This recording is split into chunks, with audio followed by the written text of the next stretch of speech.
I'm Scott Anger. I'm a private investigator. I'd been out of the office for a month doing a little too much thinking and a lot too much drinking. Now I was out of the gutter and back at my desk.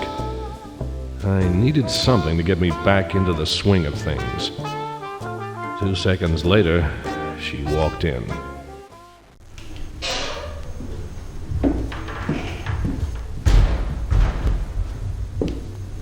Mr. Spencer? No, I'm Scott Anger. That's Ralph Spencer over there. Ma'am? How can we help you, Mrs. Klein. Miss Carol Klein. It's my brother, Dan. We're from Oregon, and he has a job here in the city. He always sends a check home, every month, always. Nothing came in June. Now it's nearly the end of July. I'm so worried. The police have not been helpful. They're not as a rule, Miss Klein, but we are. Our fee is $20 a day with a $100 retainer. That's an awful lot of money, Mr. Anger. I'm sure your brother is worth it. We'll need a photo. Yes, of course. Tell me about him. He was boarding at 224 Mason Street. But I found out it was knocked down in May. I don't know where he is or who his friends are. In his last letter, he did say he'd met a girl. Maybe they eloped. Dan would never do anything shameful. Of course he wouldn't. Where can I contact you, Miss Klein? I live in Yellow Plains, Oregon. I'm afraid I don't have a phone. Please write me when you find him. I'll do better than that. I'll bring him home. Thank you. Thank you very much. It's been a while since I made a woman smile. It made me want to find her brother, so I could see that smile again. What do you reckon, Ralph? I reckon Dan didn't put much into those letters, unless she knows more than she's telling. But her money's good, and that buys 3 days of your time. Only 3 days? That's right. On August 1st, you start a new case. You're taking the train to New York to put a tail on a crooked lawyer named Thurston Granger. So get going, partner.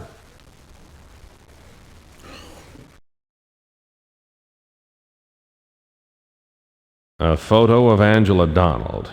She's dead now. My fault. I don't want to think about it because if I do, I'll need a drink and then another, and before long I'll be waking face down in the gutter again.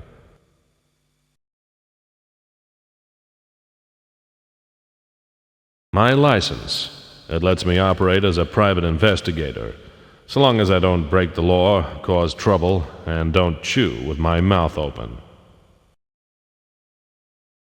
Smiling Dan. I hope he's still smiling, wherever he is. A cup.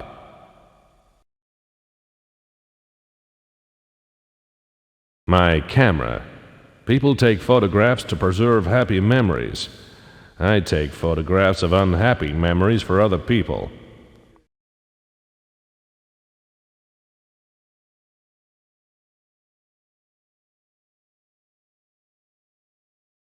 My desk.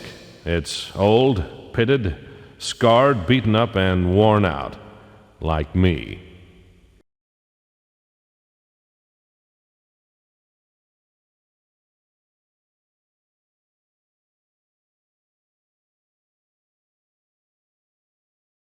An engagement ring.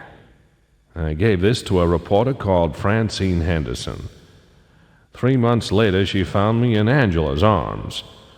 Now, Angela is dead, Frankie still hasn't forgiven me, and this ring is just a pretty stone on a shining band of metal.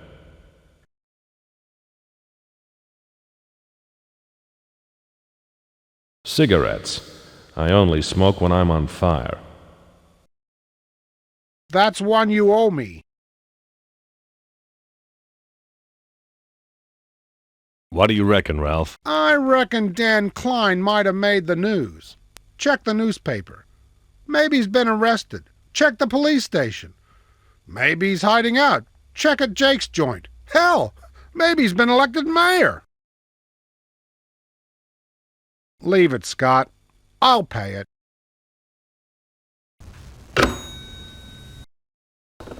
No, you don't. We can't even afford the last phone bill. This is important. So is money. Vamos.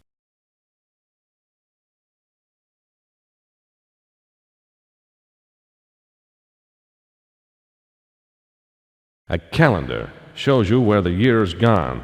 It never shows you how to get it back.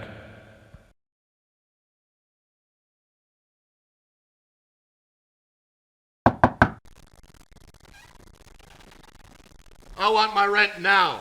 Today. 150 smackaroos.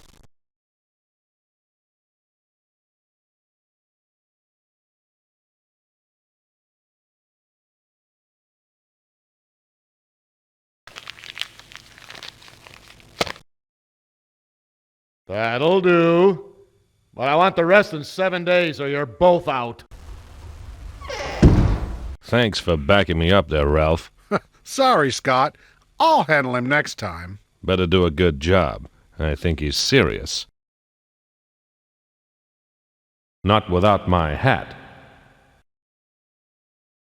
Good luck, partner. Likewise. My car. It has an engine that runs and the right amount of wheels.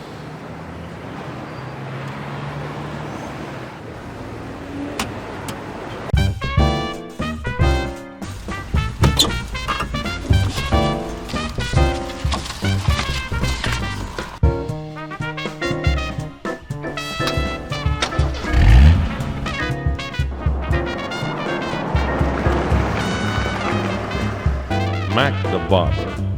I'm always polite to Mac. Never insult a man who's handy with a cutthroat razor.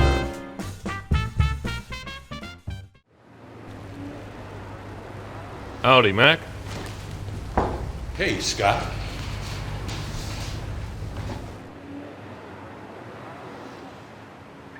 July 29. Morning edition. Mayor announces new crime reform. Seems the mayor thinks there are too many criminals running around, so he's going to teach them a lesson. Let me guess. Spelling? Math? How about the mayor's new angle? I didn't vote for him. You didn't have to. Most of the people in the cemetery did. Towel time. I tell you, Scott, what's got 4 legs and smells like glue? Periwig. Is that horse a nag or what?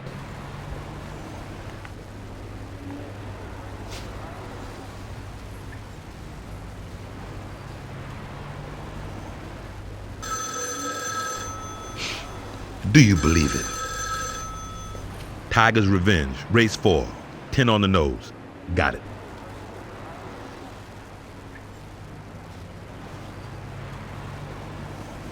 Finish. You got my nickel? Have a nice day, Scott. Hair. Someone else's. See you tomorrow, Scott.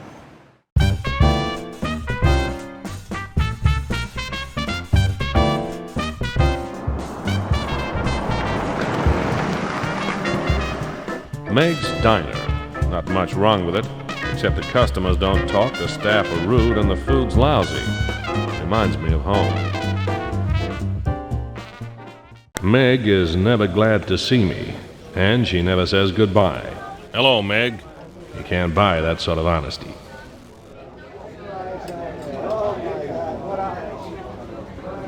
How about the mayor's new angle?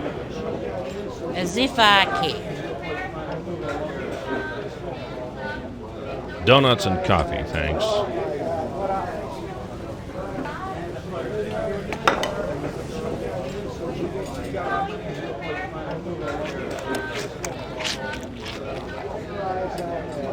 Not bad. Reminded me of coffee.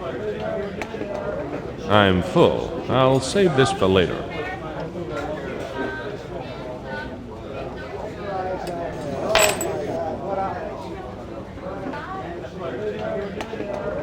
Where's the tip? Where's the service?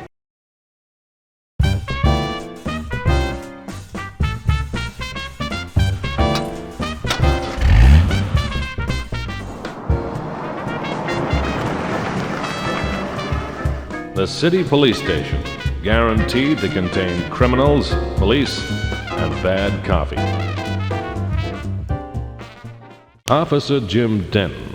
When I first met him, Denton had a wife, a job in homicide, and a stomach ulcer. The wife skipped. The homicide job went when he stood up for me the time I got caught concealing evidence. Now he's got a dead-end posting at the front desk. He's still got the ulcer. Hey! Look what dragged himself up out of the gutter. Glad I've got your sympathy. I'm oozing sympathy today, but no more shootouts, okay? I was drunk. What if it would have been people and not bottles? I like you, Anger. I'll let you go. But if I catch you with the gun again, I'm gonna revoke your private investigator's license, and you're out of wake, you understand? You're all heart. Glad to see you back, Anger. I mean that. Are you on a case, or are you here to practice your insults? How about the mayor's new angle? He's letting all the criminals out of jail to reform themselves. Tell me about Dan Klein. Never heard of him. I guess he ain't done anything wrong yet. Tell me about Angela Donald. Anger, I'm telling you this once. We're taking care of that, and I don't want you looking into it. If anybody gets hurt, you're gonna be charged. Understand?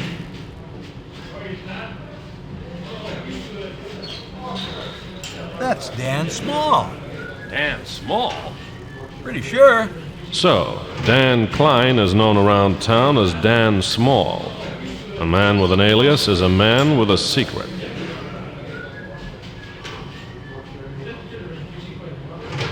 Tell me about Dan Small. Do I look like I got nothing to do except your work?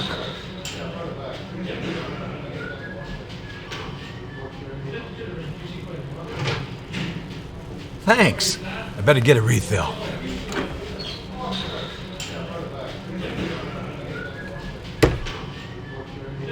A raid roster. It's a schedule of upcoming license raids on clubs. Let me see. August the 1st. Rostered officers, Scully and Coleman. Establishment, number 1, Dog Alley. Proprietor, Jacob Turner.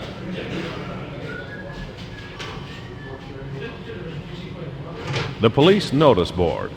Who's on duty, who's on leave, and who's on top in the department-wide Tiddlywinks tournament. Nah, I think he's been using it to stir his coffee.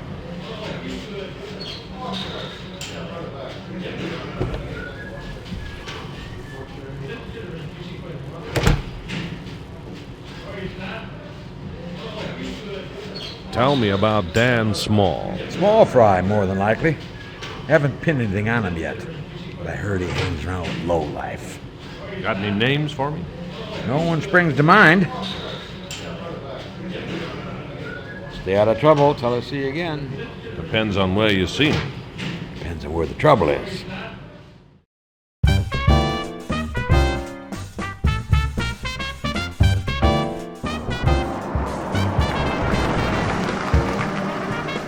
The Tribune wakes the town with the latest scandal and strife, and then serves up seconds in the afternoon edition at 2 o'clock. If you want old news, you can dig in the Tribune's more. Old news, like Frankie and me.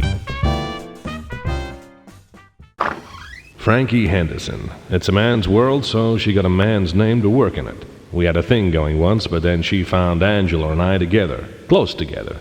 I was gonna tell her. Trust a journalist to find out first. Hello, Frankie. Hello, Scott. Are you pleased to see me? In this place, I'm pleased to see a cockroach. Sure I am. You conscious? I like that in a man. Clean, sober, and back in business. Business? I should have known you weren't just here to see me.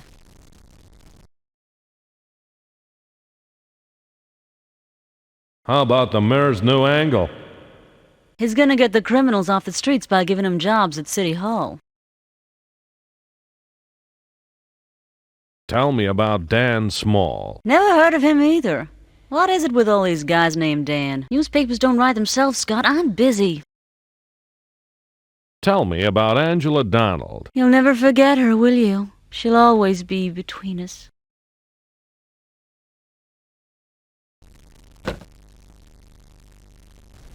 Be my guest. What have you got on Dan Small? Nothing. Nothing. Dan never made the news, so he's either very, very good or exactly the opposite. Au revoir, Scott. That's French for see you later.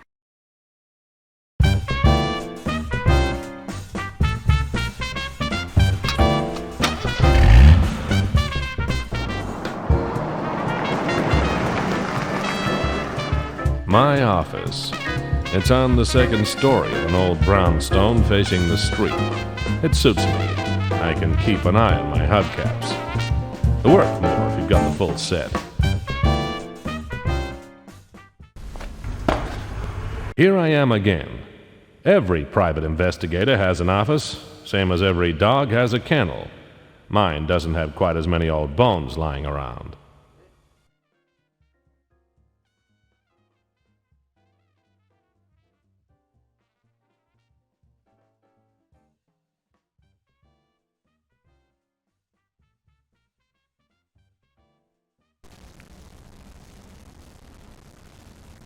Business is booming, Scott. Brewer's away somewhere, and we're getting business that might have gone to him. Brewer, for his sake, you better stay out of town. Don't be sore at Brewer for what happened while you were drunk, Scott. It was Brewer who was pouring the drinks. For a whole month? Anyway, keep moving on the Klein case. July's getting old. I'll man the phone and look after the other cases.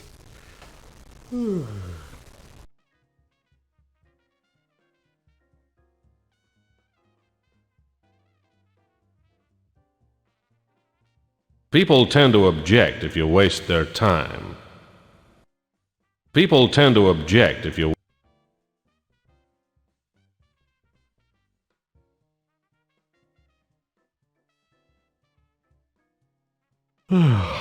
Siesta time.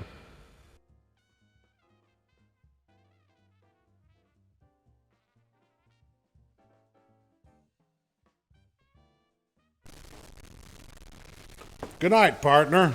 Likewise.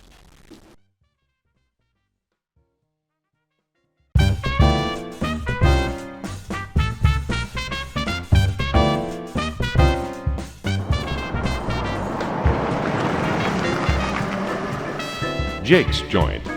It's only open nights. Last time I was here, I had my gun in my hand and a sea of broken glass at my feet.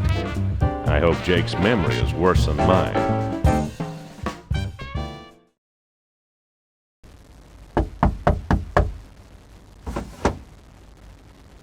You come to get drunk and shoot up the place again?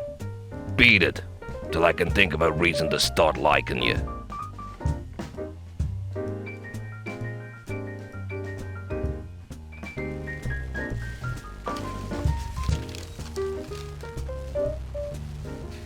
This I can use. Watch your step.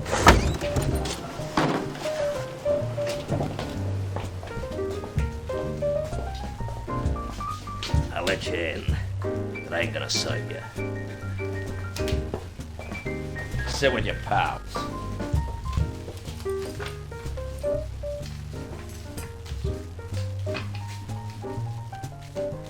Movin' Mickey Murphy, a nice guy with a wise face. As a fence, he's pretty straight. Scotty.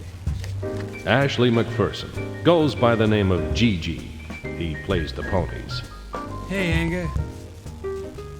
Red Randall Hanna, a goon for hire. He talks straight, but not a lot.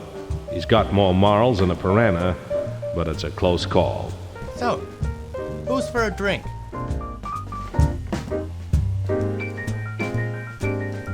Tell me about Dan Small.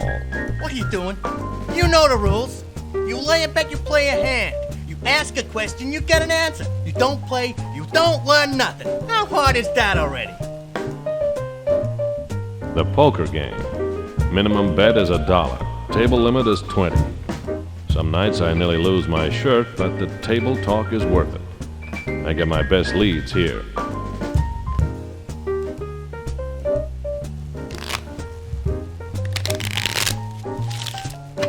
Which ones will I throw out?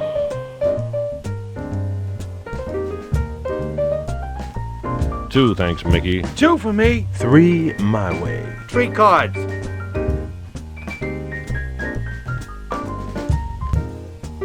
GG raised. Mickey raised. Red raised.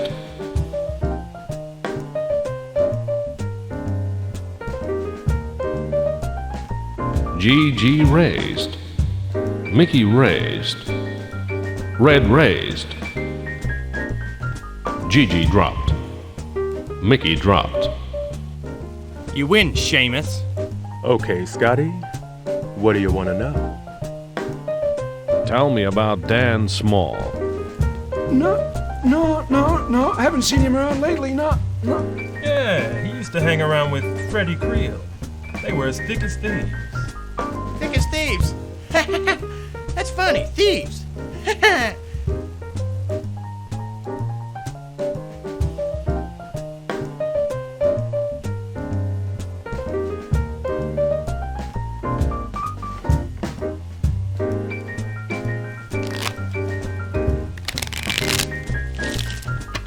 Which ones will I throw out?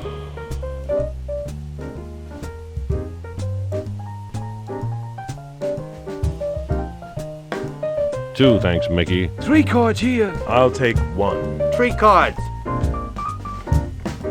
GG raised. Mickey raised. Red raised. GG called. Mickey raised. Red raised. GG called. Mickey raised. Red raised. GG raised. Mickey raised. Red raised.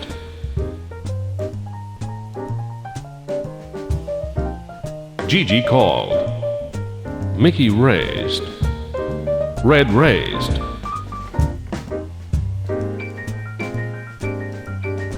GG called. Mickey called.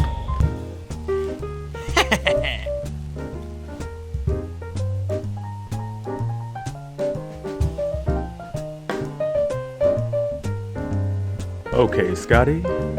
What do you want to know? Tell me about Freddie Creel. Yeah, they pulled him out of that crusher, put a stamp on him, and posted him to the coroner. Posted him to the coroner, that's funny. Read the newspaper, Anger, you'll learn a lot. So, Dan associated with Freddie Creel. The lean boy from Oregon is getting dirtier all the time. Freddie Creel faced his end, literally in a crusher. The paper and the police will have the gory details.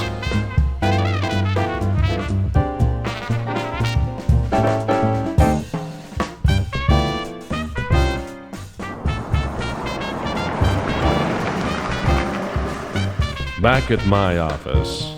Ralph doesn't mind me staying here until I get the money for a new apartment. I think he likes to boast about our 24-hour phone service.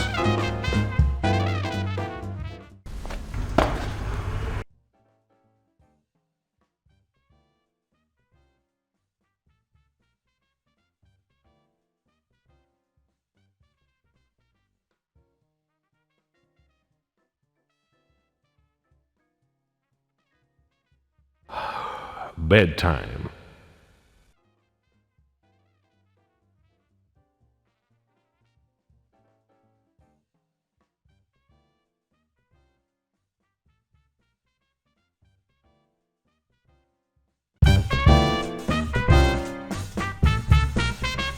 Mac would be closed now. He's home sharpening his razors.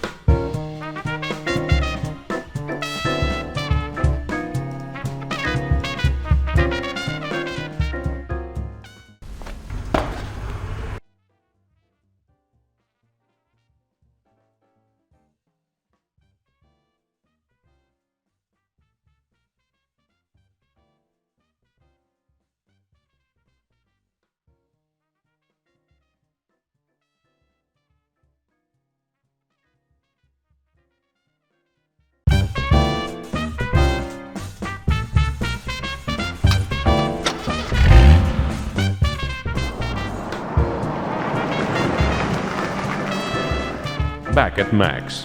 Another day, another nickel.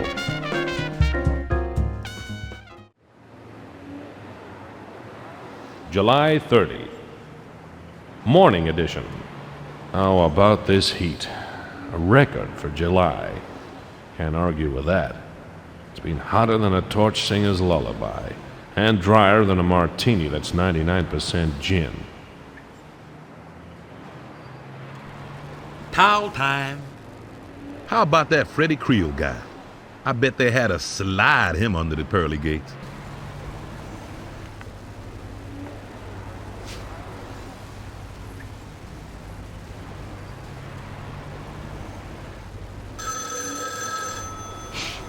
Do you believe it? I'm not taking any more of your bets. You don't pay and you're a lousy loser.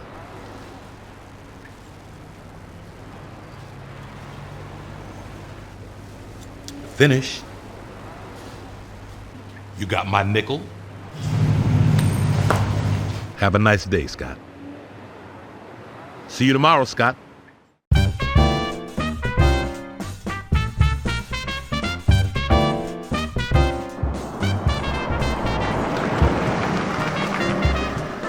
Back at Meg's. What does not kill me makes me stronger.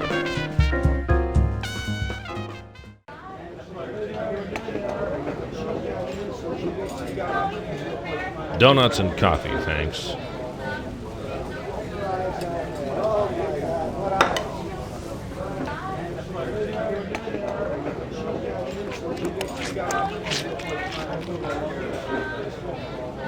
Damn. I should have saved some to unblock my drain. I'm full. I'll save this for later.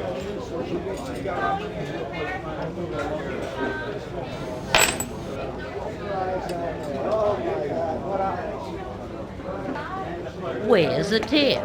Where's the service?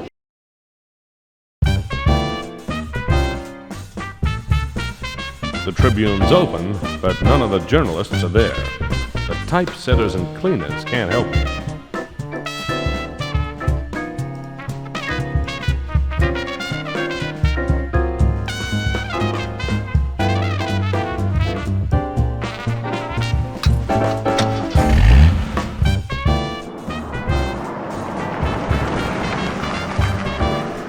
I was back at the newspaper office.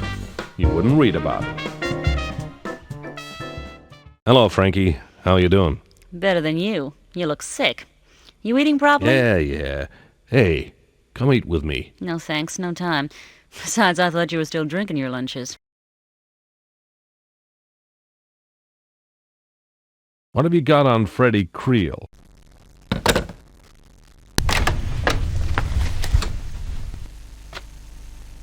Seems that Freddie Creel was arrested a couple of times for minor offenses, but the big stop press was his death. On June 15th, Freddie lost a fight with a crusher at the O'Brien Foundry. Thumbs McKenzie was arrested and charged with Creel's murder. Freddie was survived by a widow. There's no obit. I guess he wasn't a good citizen.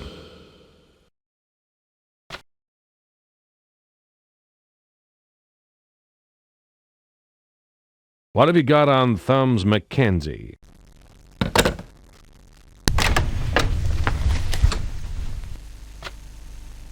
Thumbs McKenzie has been in and out of jail a dozen times on standover offenses. He's there right now, charged with tipping one Frederick Creel headfirst into an industrial crusher. No bail.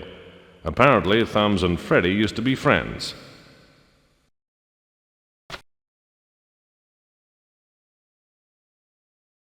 What have you got on Louise Creel? Nothing.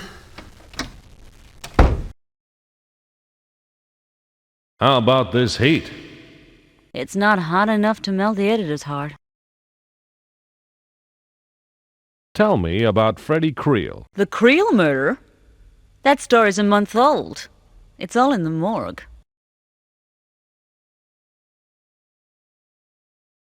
Tell me about Louise Creel. She wasn't very cooperative when we tried to get a human interest angle on the late Freddie. She seems all right, just closed-mouthed. Pity she married a creep. All the good-looking dames seem to make that same mistake. Not you. Yeah, but it was a close call. Tell me about Thumbs Mackenzie. Old news, Scott. Ciao, Scott. That's Italian for shut the door behind you.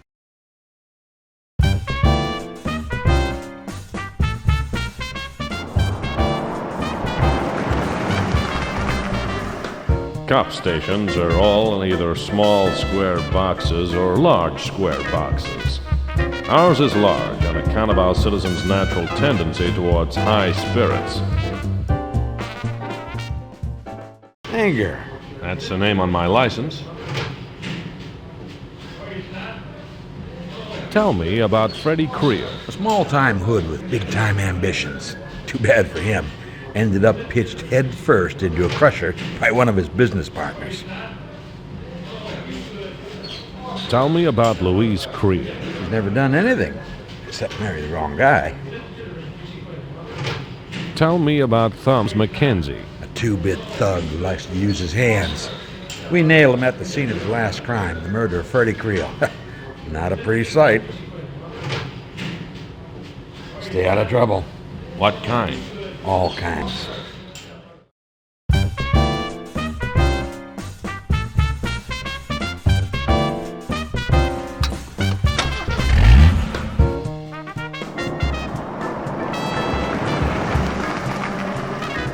Louise Creel's apartment block.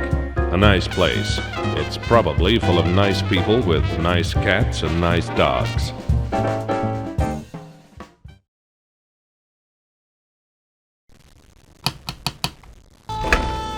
Louise Creel stood 5'8" and 8.7 on the Richter scale.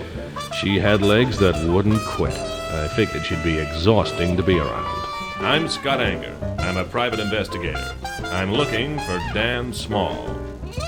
Well, you won't find him here, Mr. Anger. But come on in. Handsome strangers are all too rare these days.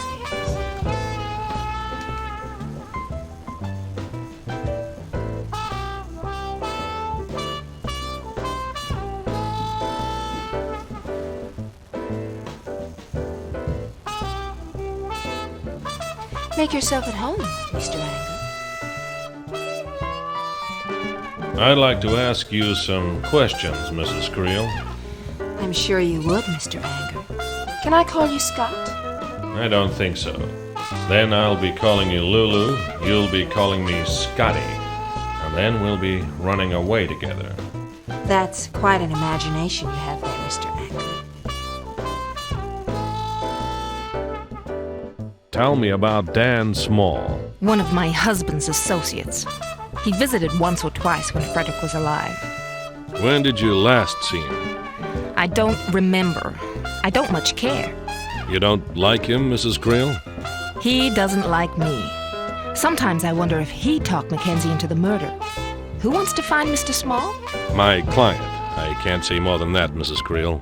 Of course not. I should have remembered to respect your secrets while you were making free with mine. Tell me about Angela Donald. Of course. I remember now. The detective who was with her when she died. That was me. I looked for you. So did I. I found me again. It took a month. Angela and I were sisters. We had different fathers. Good-looking, worthless heels, the pair of them. I'm not surprised she never told you about me. We couldn't stand each other.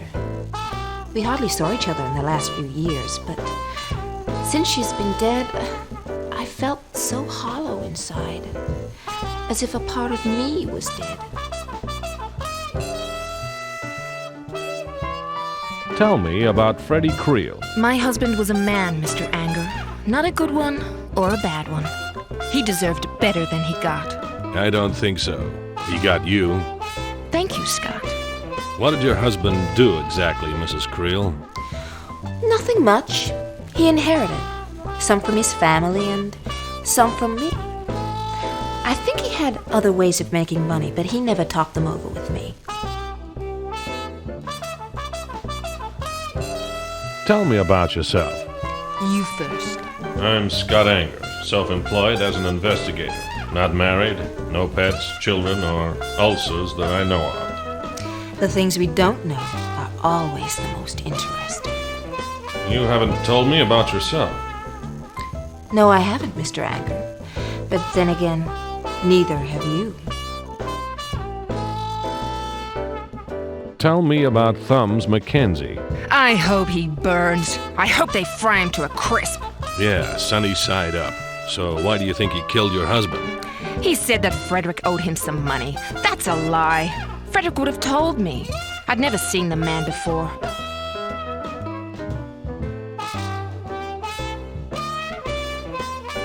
It's a photograph of my sister. Quite a good one. But then, I can't recall ever seeing a bad one.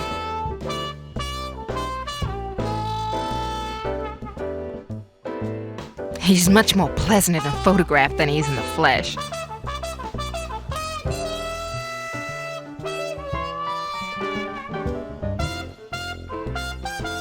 Go ahead and pour yourself a drink, Mr. Anger. I'll get you some ice.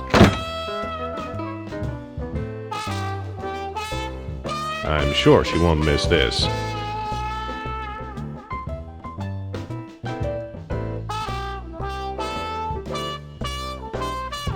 A safe.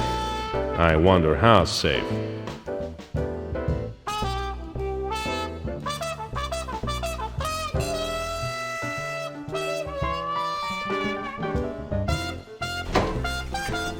Actually, thanks but no thanks, Mrs. Creel. Alcohol and I are currently undergoing a trial separation. Didn't they give you visiting rights? Yeah, but I sold them.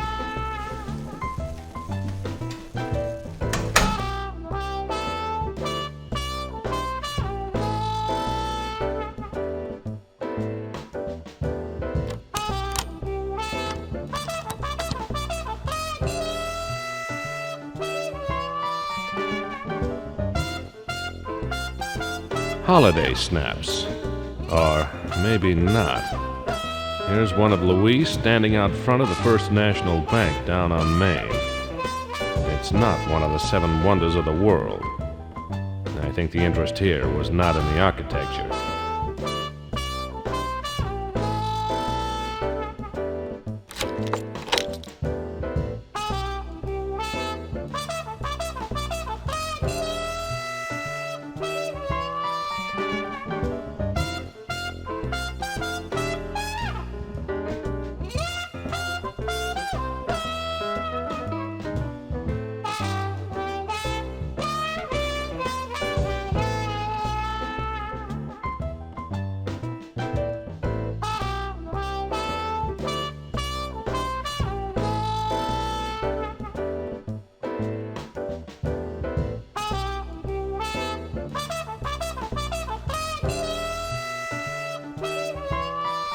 I'll be with you in a minute, Mr. Anger.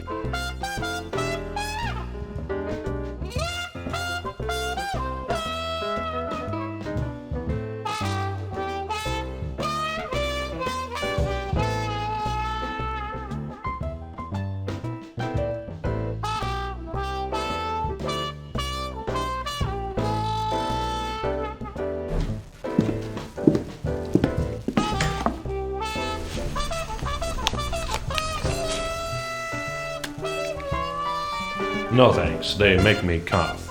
Oh, I'm sorry, Scott. That's okay. Most things in this world make me cough. And call me Mr. Anger, Mrs. Creel. Oh, I'm sorry, Mr. Anger. Where were we?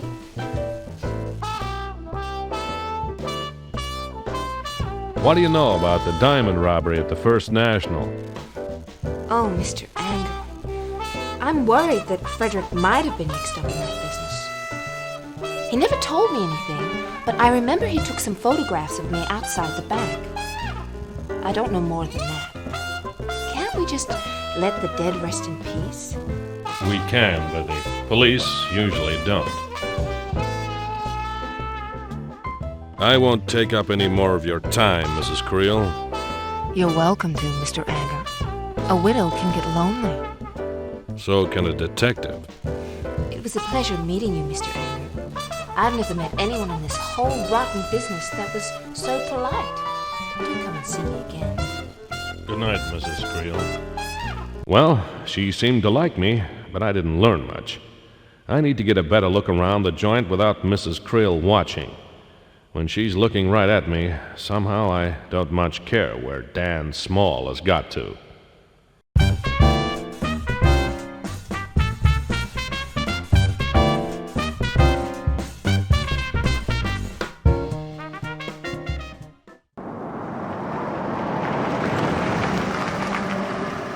The jail, built to keep undesirables out of public view. Some of the undesirables are on the wrong side of the bars. The smart ones. I asked to see Thumbs McKenzie. I was taken to the visiting room, and then they let Thumbs in. I had to stop myself from throwing him a peanut. I don't get visitors. Who are you? Name's Scott Anger. I need some information. I'm hoping you could help. Maybe. I like you. You're not here to set me up. I'll level with you. What do you want to know? I think that helped his memory, assuming he has one. Tell me about Dan Small. Are you a friend of his? Maybe. I haven't met him yet. When you do, I want a word with him. He's a scrawny little chicken, but he's got plenty in the brains department. Do you know where he is? If I did, I wouldn't be sitting here. Me and him and Freddie Creel, we pulled a job about a month ago. Now, Freddie is dead, and I'm in here. You tell me where Dan is, Seamus?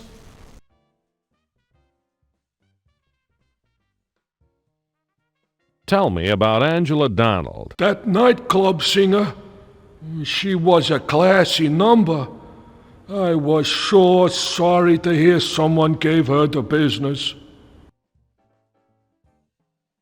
Tell me about Freddie Creel. I wish he was alive, so I could break both his legs. I thought he was an okay guy, and it turned out he was a no-good, lousy stiff.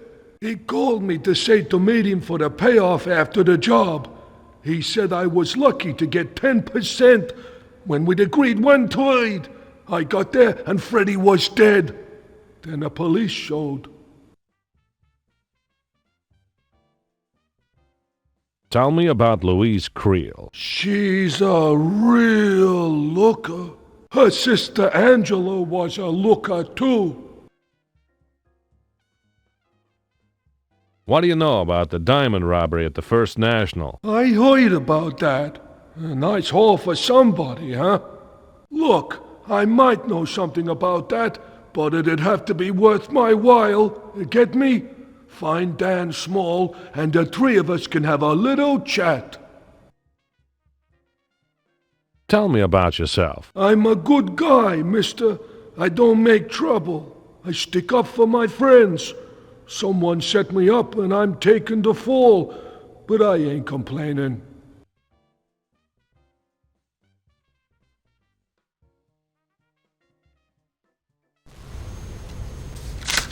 That nightclub singer, she was a classy number.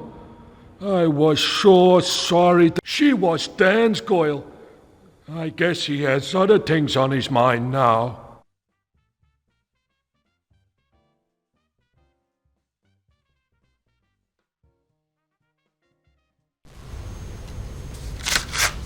Me and him and Freddie Creel, we pulled a job about a month ago. Now, Freddie is dead, and I'm in here.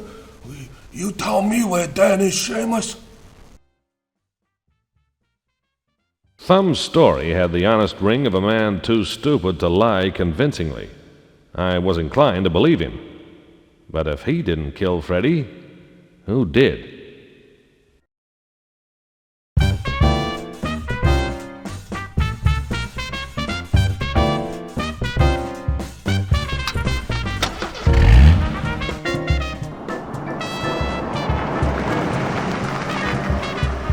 The police station again. The architecture hasn't improved any since the last time I saw it. Denton? That's the name on my shield.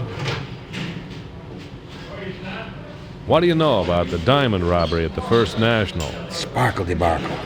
That's a touchy subject around here. A lot of money went missing, and no sign of it anywhere.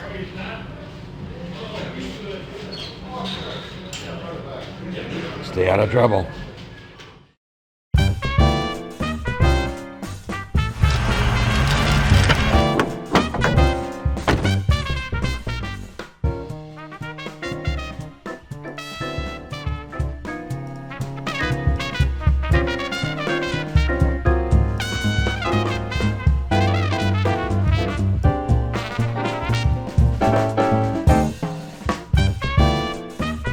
Jake's is closed. Jake and his regulars are all sleeping peacefully in a puddle of gin.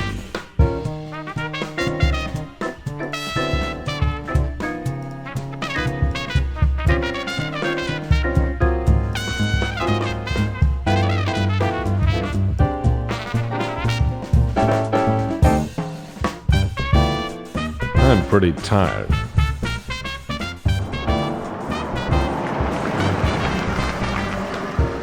Jake's joint again. Another night of smoke and smart guys.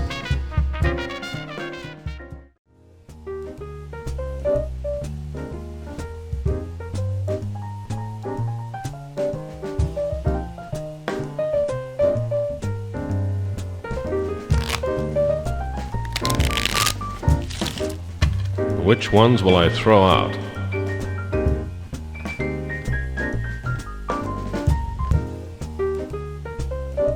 I'll have 3. 3 cards here. 3 my way. 1.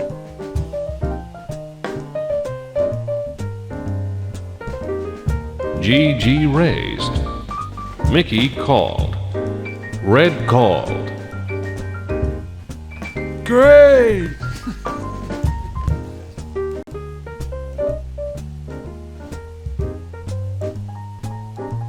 Okay, Scotty. What do you want to know?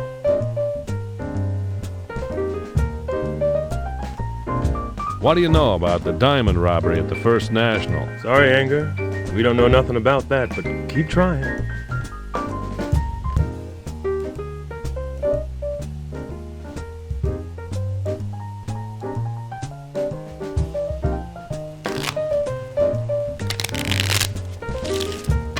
Which ones will I throw out?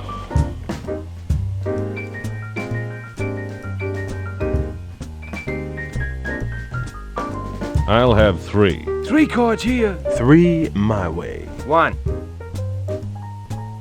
GG stayed. Mickey stayed. Red raised. GG raised. Mickey called. Red raised. GG raised. Mickey called. Red raised. GG called. Mickey raised. Red raised. GG called. Mickey called.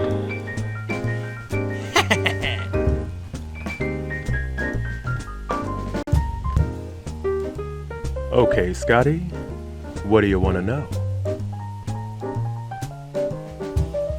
Tell me about Thumbs McKenzie. Thumbs comes in here one time and tells everyone he's off to settle a score. Next thing we hear, Freddy's being mangled by some machine, and the cops have caught Thumbs with his finger on the button. Let's play some cards. My fingers are getting itchy.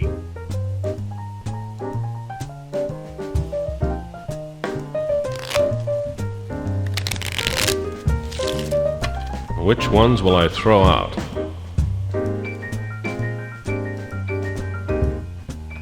I'll have 3. 2 for me. 3 my way. 1. GG stayed. Mickey stayed. Red stayed. Great!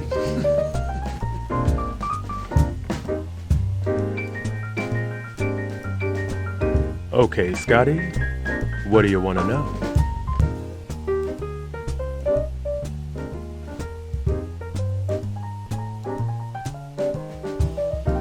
Tell me about Louise Creel. Louise Creel, Freddie's wife. Oh boy, what a hot dame. She hasn't been around here for ages, and my eyes are missing her. Knock it off, Red. She's a widow. A poor widow like that shouldn't be left lonesome. Dan Small. Nice picture. Look at those teeth. Dan Small? Yeah, who do you think it was? Someone else. Thumbs McKenzie told people he was off to sort out Freddie. Then the cops found him with a body. Either he was stupid, or he was set up to be stupid.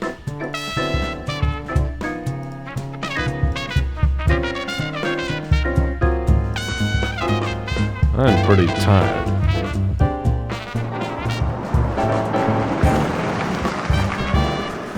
Back at my office.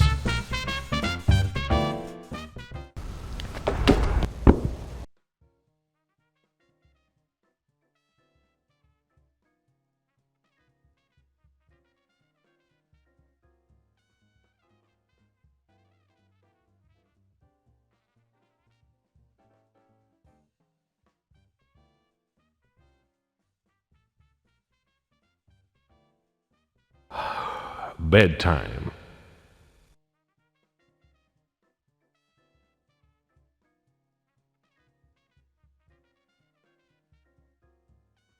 Sleeping Beauty has awakened. Prince Charming, you ain't.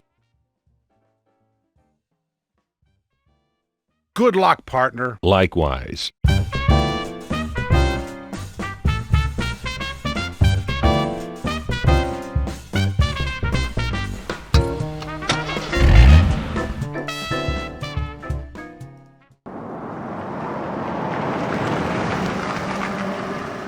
The Foundry. It's dirty, loud, and unpleasant. No wonder Thumbs liked it here.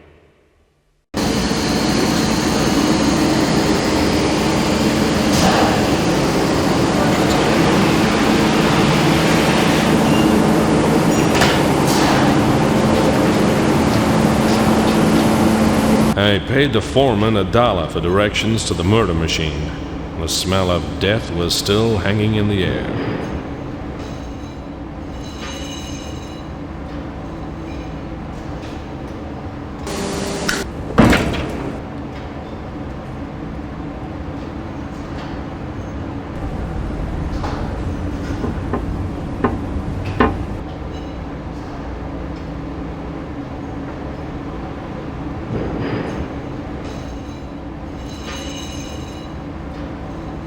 The Crusher.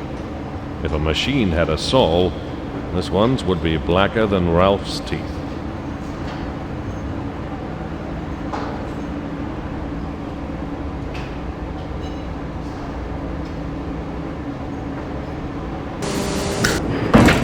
Crushed.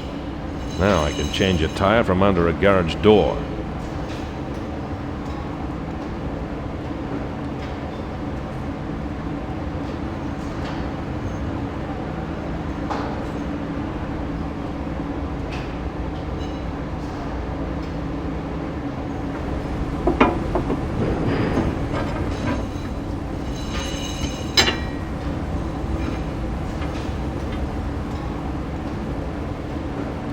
A pencil from the Palm Tree Motel. Full of lead, like half the people who stay there.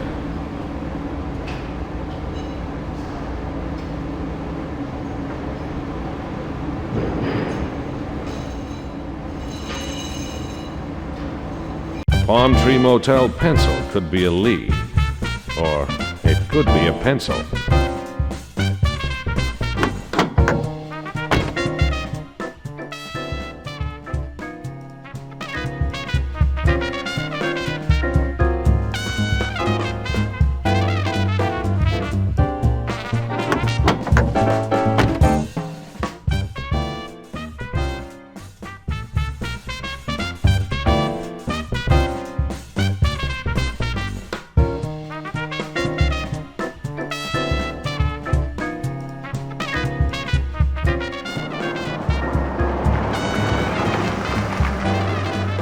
Palm Tree Motel. They built it right next to a bus shelter, and it's never recovered from the competition.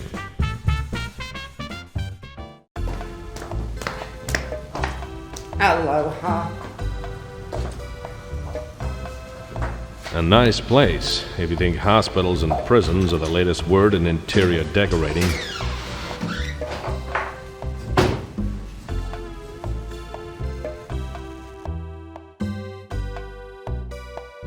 Tell me about Dan Small. Nothing to tell.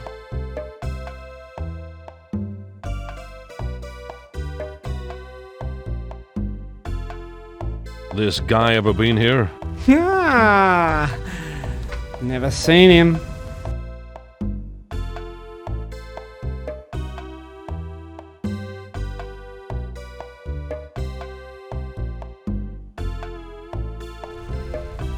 Thanks, Santa Claus. Well, what do you know? My memory's coming back. The mug in that mugshot you showed me was here about a month back. Yep. June 15. He paid some money in advance, but that ran out last week. Still owes us $14. Left his luggage. We kept it. He was in room 11. Where's this luggage now? Cost you $14 for a look.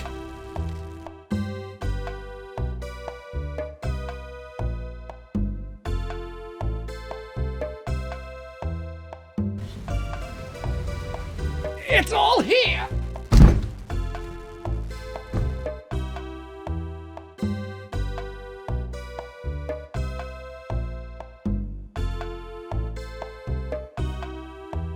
Dan's clothing. If someone leaves a motel without their clothes, it means one of three things. They left in a hurry, they left rich, or they left naked. Makes a good footrest. Say, bud, I could tell you something else about that mugshot you showed me if I could just remember what it was. That's Dan, and that's Angela. Did I steal Dan's girl, or did he steal mine? A stethoscope. Not many professions use these, and Dan Small was no doctor.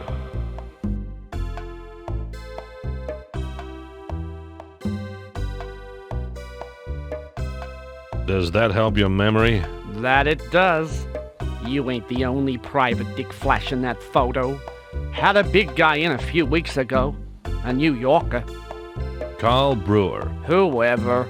He didn't make it worth my while, so I didn't remember anything for him. So, Brewer is on the case too. I might pay him a visit and compare notes. Give me 11. It's busy. I can put you in 13. No thanks. Last time I stayed there, the rats woke me up to tell me the mice were eating my suit. Ah, suit yourself, wise guy. Hey, buddy, can I use the bathroom? At your own risk.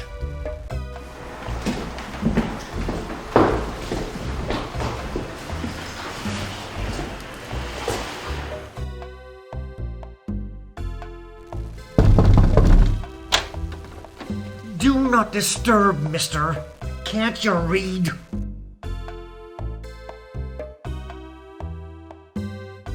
Seamus!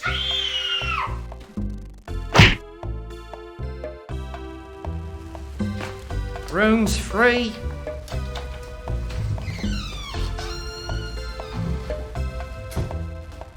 I hate divorce work. Give me 11. Give me $2. There's your money. Thanks.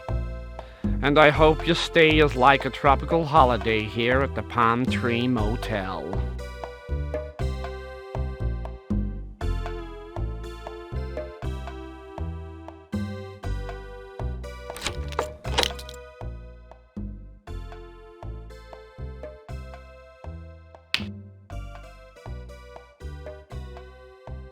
Can't reach it. Neither can the cleaner, by the look of it. It's empty. The guests must keep their skeletons in their closets at home.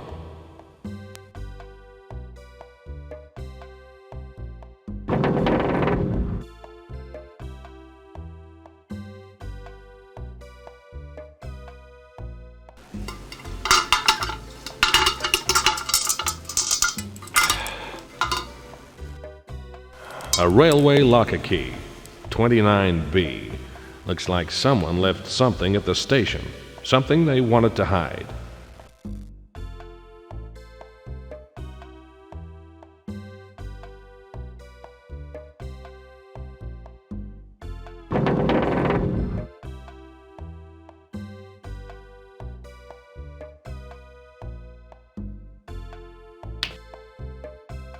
A bedside table, often the home of wine bottles and false teeth. I try not to wash in anything dirtier than I am.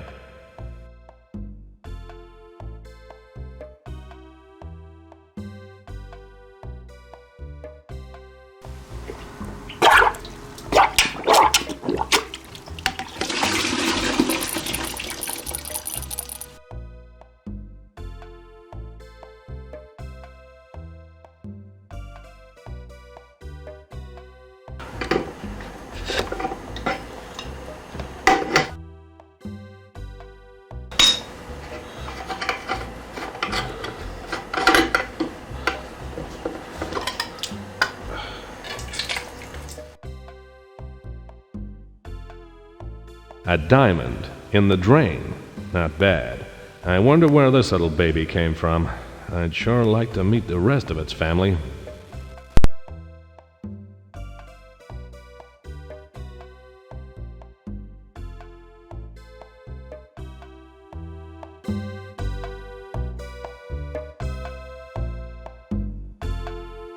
Thanks.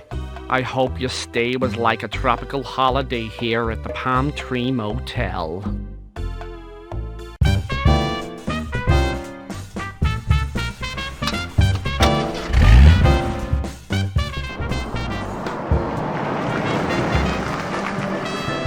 The railway station. In a heat wave. Must be hot on the tracks.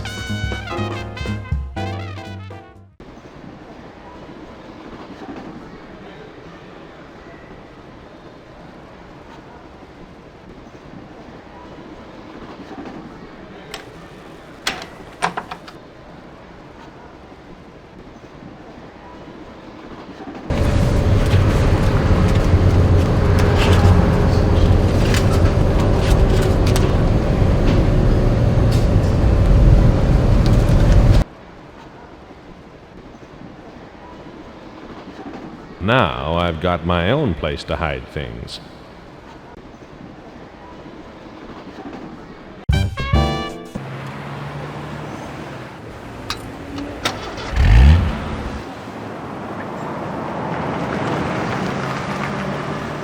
Extra. Seamus haunts newsroom. Soon they'll give me a byline.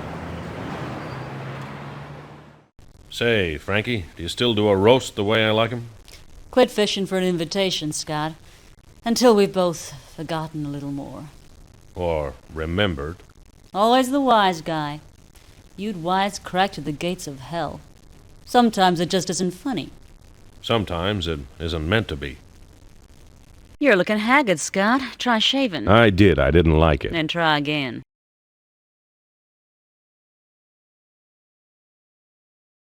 Tell me about Carl Brewer. Maybe you should tell me. We weren't the best of pals. I didn't have anything to do with his death, if that's what you're asking. Of course not, Scott. Don't be so defensive. What do you know about the diamond robbery at the First National? The big one? There's a lot of people sweating on that, Missing Ice. What do you got? I asked you first. Okay. The three goons were never seen again, nor were the rocks. If they ain't found soon, we'll have a new chief of police. It's all in the story I wrote.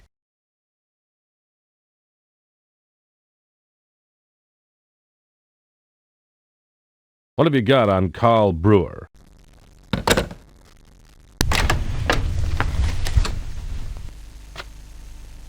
The last person who spoke to Brewer was his landlord. Seems he didn't have any friends to miss him.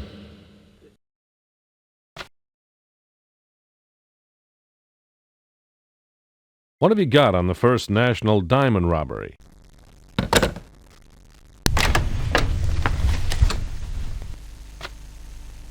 The First National's always in the news.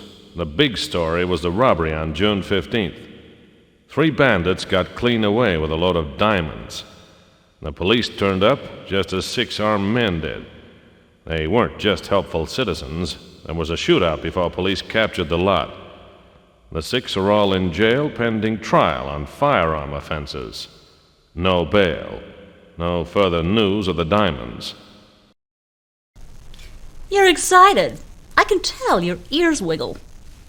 See you later, Scott. I got a deadline to meet. Going my way, Anger? It's rude to point a gun at a man without introducing yourself. Well, Mama always told me I had no manners. Hit him, Charlie.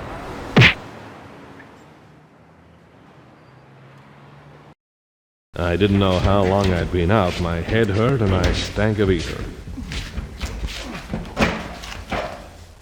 Well, looky here, Charlie. Just wake it up. I must have hit him pretty hard. Sorry, mister. Where are the diamonds? Same place as always, in the deck, with the clubs, hearts, and spades. My hands were tied. I blocked the punch with my face. I'll ask again. Where are the diamonds? Turn it over. Brewer's office. Well, let's have a little look-see, shall we? You make yourself comfortable. Now, wait. Let us make you more comfortable. Goodbye, mister. It'll be goodbye forever if those sparklers ain't waiting for us.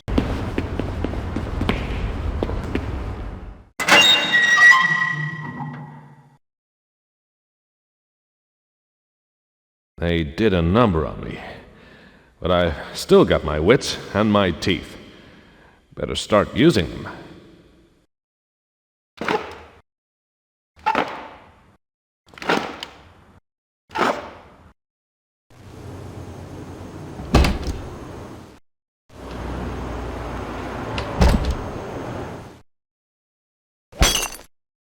That's using my head. Either I knocked out my hearing, or that's the world's quietest alarm.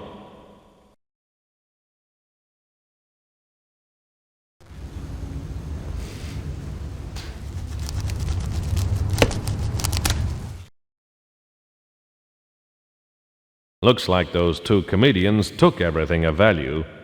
In other words, they didn't take much. Whiskey. Lots of whiskey. Where was this place a month ago when I could have used it? For medicinal purposes only.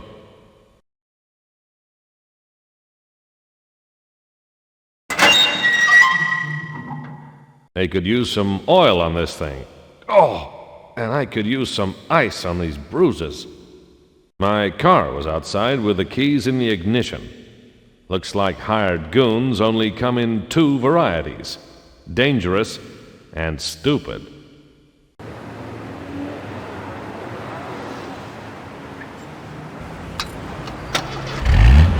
I didn't know how long I'd been out. It could have been hours or days. The streets were clear of garbage.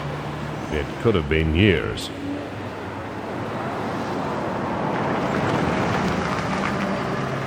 Back at my office.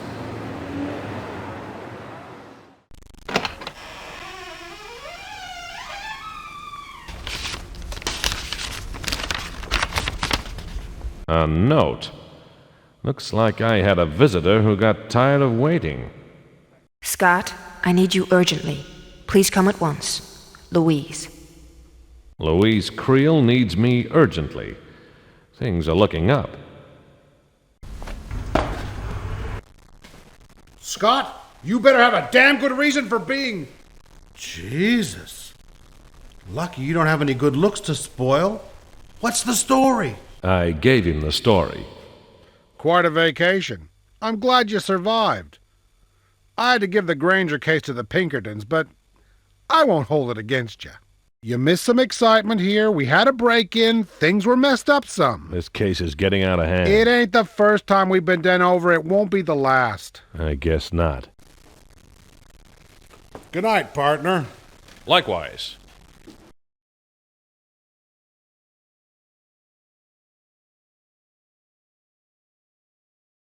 Someone's been through my desk. There's some stuff missing.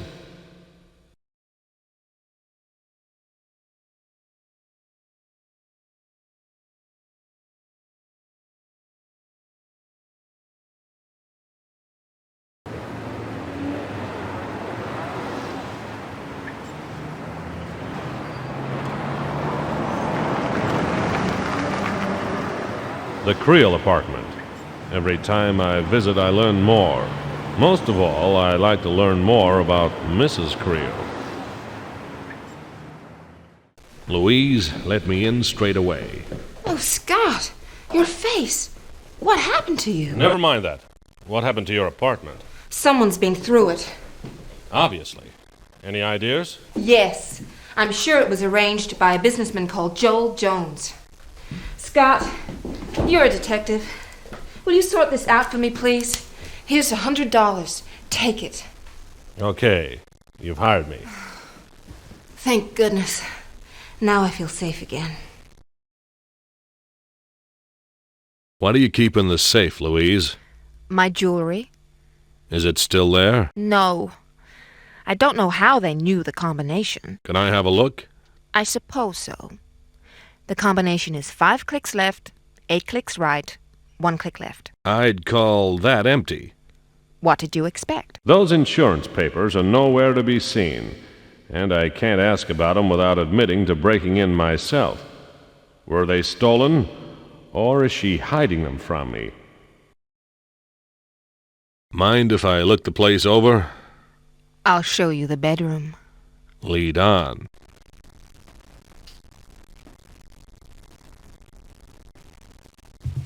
Oh, Scott, look at this. You'd better sack your cleaning lady. Oh. It's awful. What am I going to do? It's not so bad. With a bit of work, you'll never know a tornado was through. It upsets me, Scott. I'm going to the other room.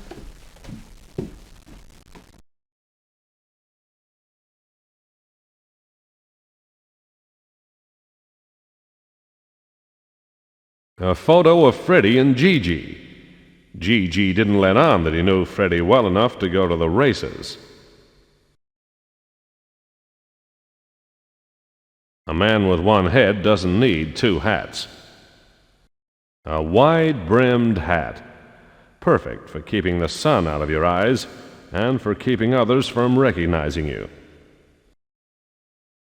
This ain't vaudeville, and I ain't the pantomime horse.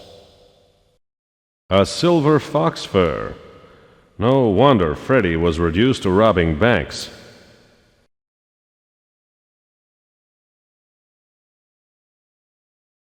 A bachelor can always use a needle and thread. Louise won't miss it.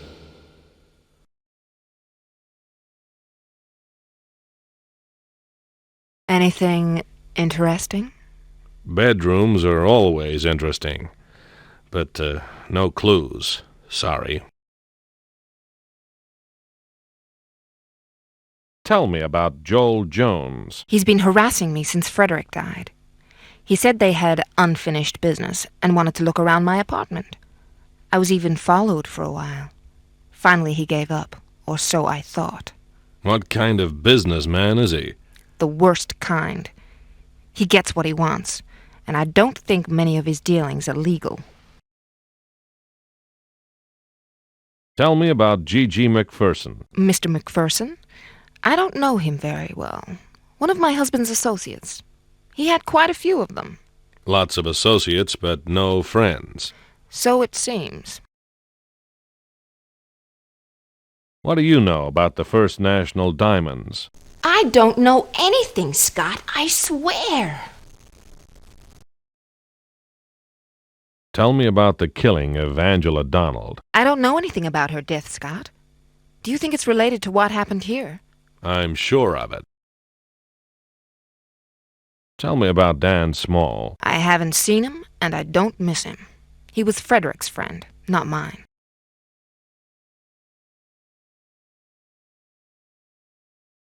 One of Frederick's old photographs. He spent more time with his friends than with me. I can't imagine why. Tear it up. I've had enough of the past. Yeah, me too. But what if they come back, Scott? They won't. They've already had a good search. Just stay here, and only open the door for me. Good night.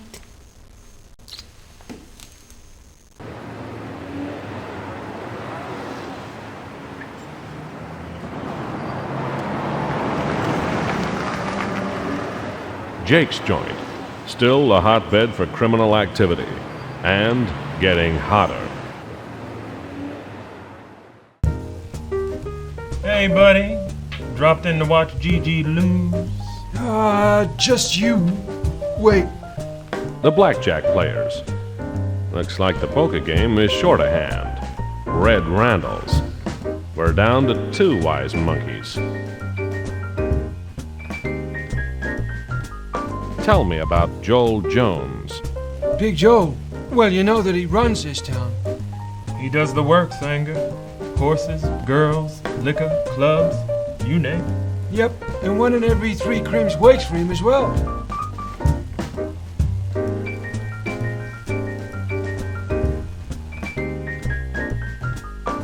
Tell me about yourself. I can tell you he's losing. Aw! What do you know about the First National Diamonds? They were stolen. I thought you knew that. And no one's found him yet, neither. Tell me about Angela Donald. Don't know nothing about that, Anger. Let it go, buddy. For your sake. It won't bring her back, but it might help you join her. Tell me about Dan Small. Still ain't seen him, Scott. Me neither.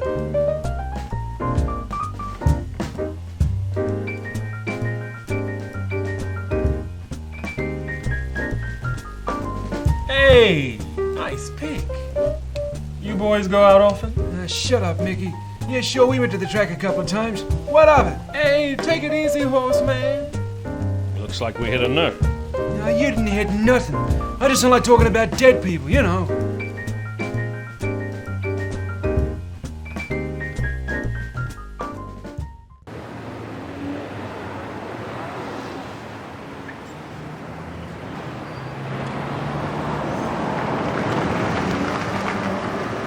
Back at my office.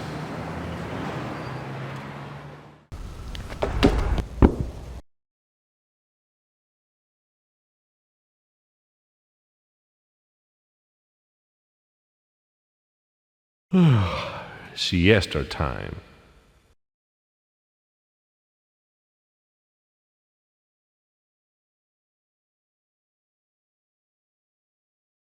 Mail! Thanks, Jack.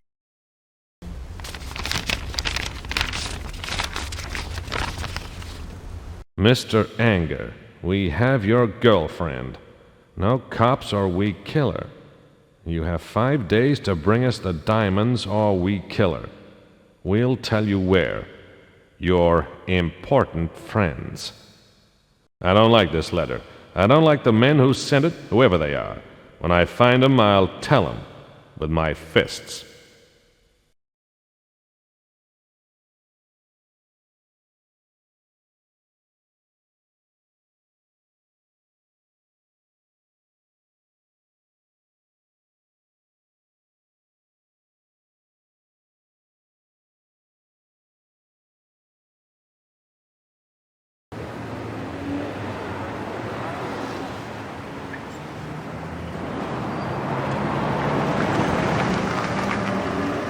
Back at Mac's.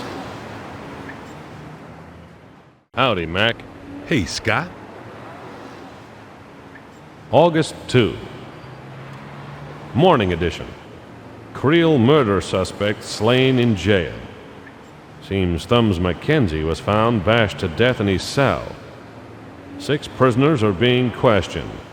The same 6 are in jail after bungling a robbery on the First National Bank on the same day as the diamond heist.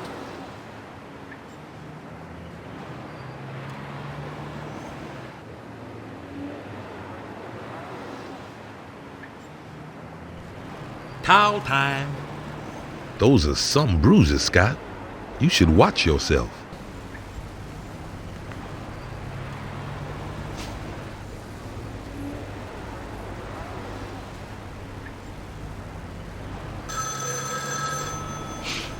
Do you believe it?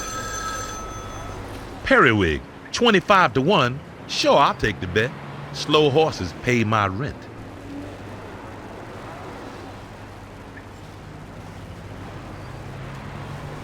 Finished. Have a nice day, Scott. Mac could use his aftershave as paint stripper.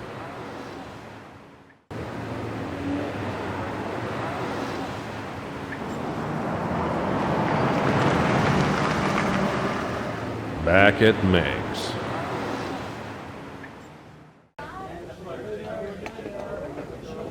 Donuts and coffee, thanks.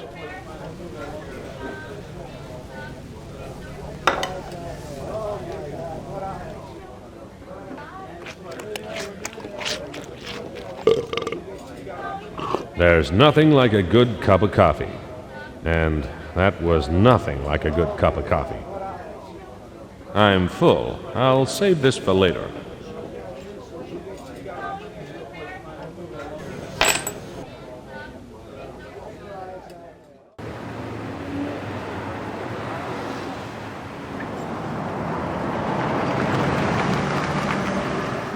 The police station, still large, still square, still full of citizens who let their high spirits get away from them. That's some shiner. You okay, Scott? As long as I don't blink. You feel like sharing the reason, or is it poison? My search for Dan got mixed up with the First National diamond robbery. Some thugs thought I knew more than I let on, so they took me to a warehouse and tried to pound the diamonds out. They sure ain't no judge of character. Give me the address and I'll get right onto it. I gave him all the details and showed him the scars. They helped the story.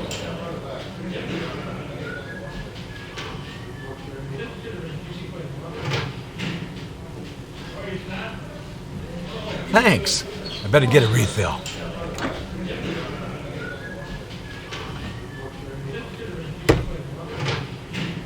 It's a schedule of upcoming raids on illegal off-course betting shops. Let's see. There he is, right on cue. Mac the Bottle, August 5th. I'll make a note of that.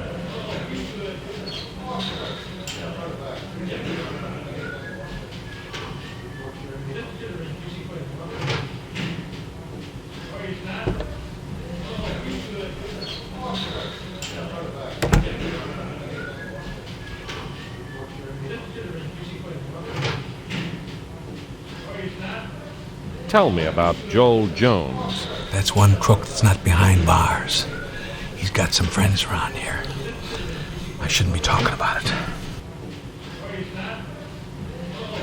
Tell me about Thumbs Mackenzie. Revenge killing. The guys who bashed him didn't know Thumbs was in on the diamond robbery until the newspaper report. Your girl, Frankie, wrote Thumbs' death warrant. It's a low blow, Denton. Oh, yeah. If you'd have told us about Thumbs' involvement in the robbery instead of her, he'd still be alive. How low is that? Get out, Anger. I'm sick of looking at you. Denton really should see about that ulcer.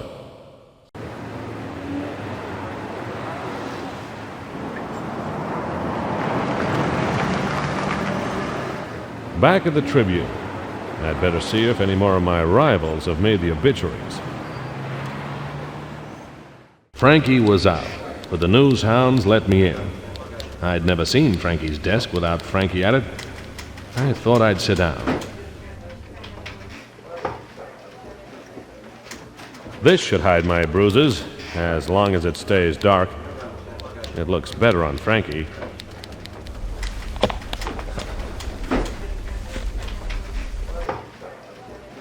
It's worth my job if Denton catches me carrying this. Laundry ticket 10 for the Red Dragon Laundry.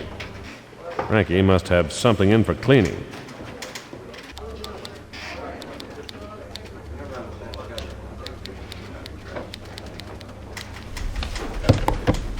Copy boy. Yep. What do you want? Frankie. She ain't been in. What can I get you? What have you got on Joel Jones?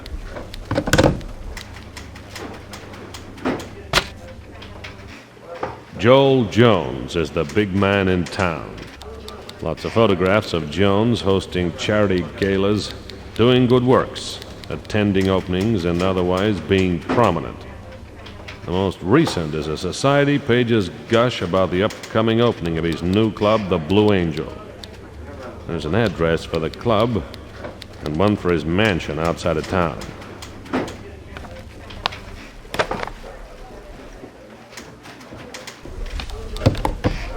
Copy boy. That's me.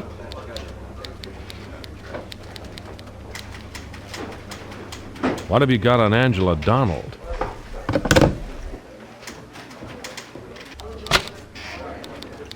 This feature was written a month ago about the Sweet Dreams nightclub fire. The cops smelled arson but couldn't make it stick. The key prosecution witness, Angela Donald, was murdered, and the evidence died with her. The owner, Joseph Wachewski, posted a reward for information on the killing of Angela, but no one collected.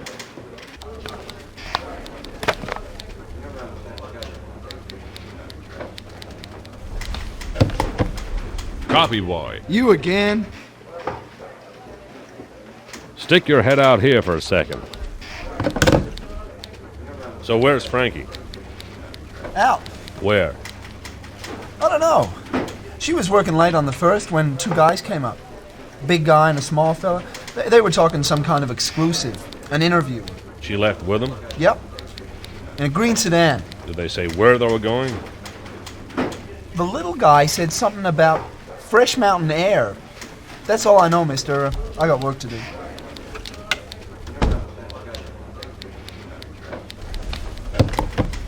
Copy boy. Frankie always says please. Please. It ain't the same. What have you got on the First National Diamonds?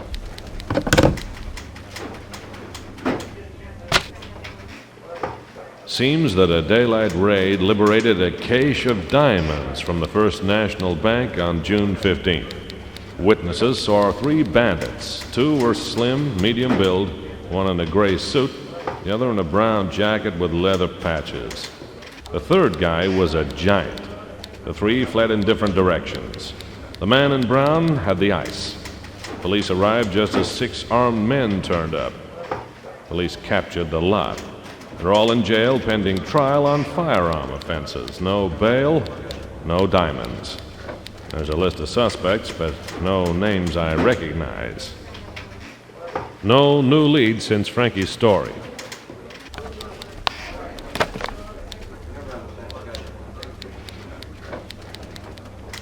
Laundry ticket 10.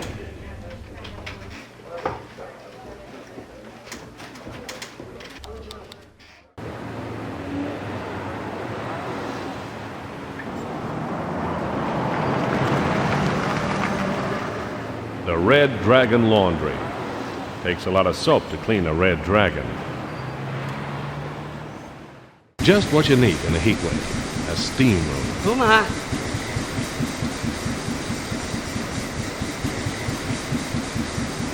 Yes. Laundry. Cleaned and pressed.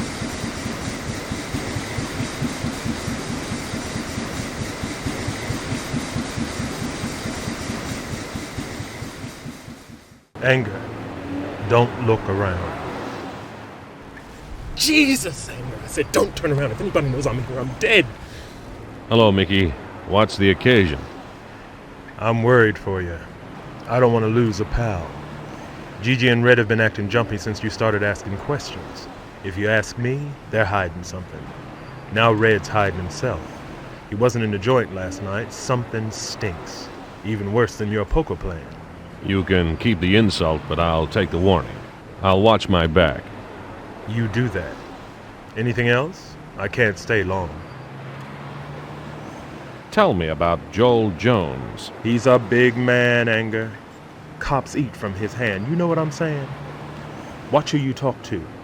And if you're going after him, make sure you've got a grand jury on your side.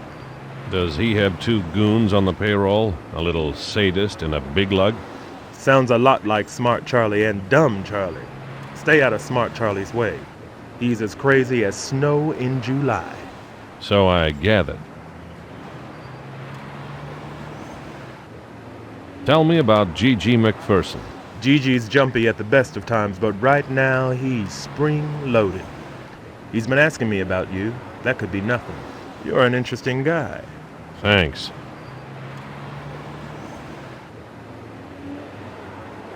Tell me about Red Randall Hanna. I've been playing poker with him for ages, but I just can't trust him. At least can't trust him more than the other crims I know. What's his racket? He don't say, and I don't ask.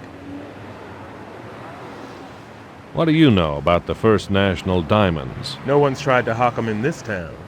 I'd say they're out of the country, or under somebody's bed.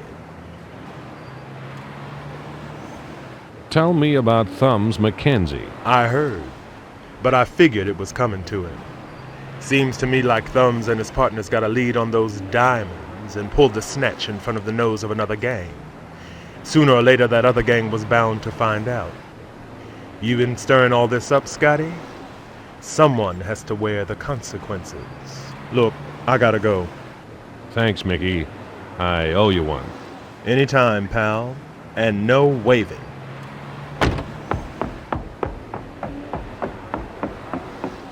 So, Red Randall is missing, and Gigi is hiding something.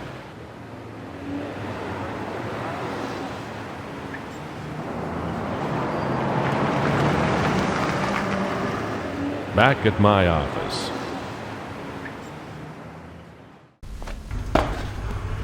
Wake up, Ralphie! It's time for bed. What? No, Llama. Yeah. Good shot, but learn from the master.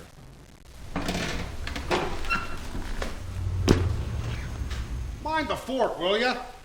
I'm out of cigarettes. That habit'll kill you, Ralphie.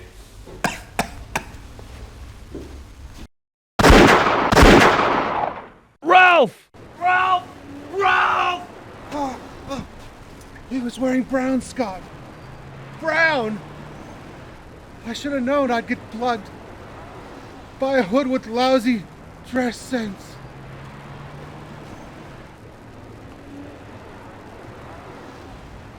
So long, pal. Sleep well.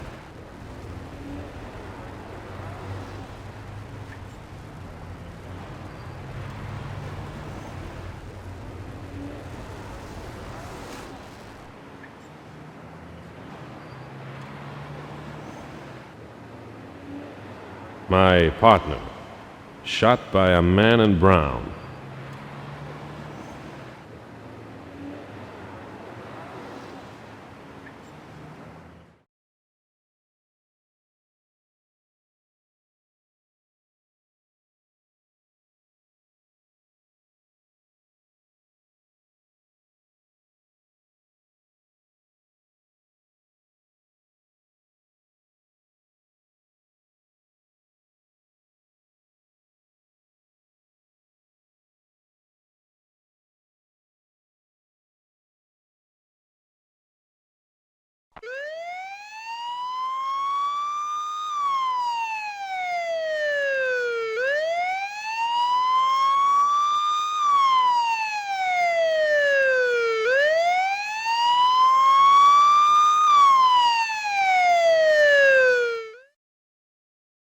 The cops arrived, late as usual. Denton kept me at the station for 2 hours while he chiseled the names of possible suspects out of me. Everyone I named was missing, dead, or too big for Denton to touch. None of it did Ralph any good. Nothing would. The police kept his gun, probably just as well. First Angela, now Ralph. I needed a drink. I had a bottle of whiskey. It was enough.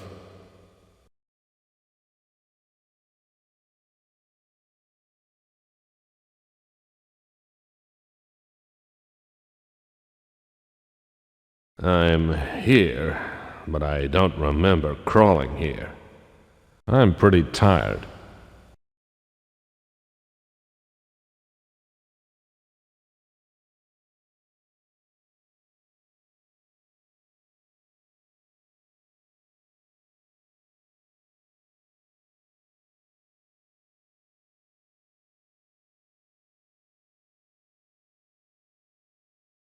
I'm not putting it on, but I will check the pockets. Her notepad. The laundry people must be used to her.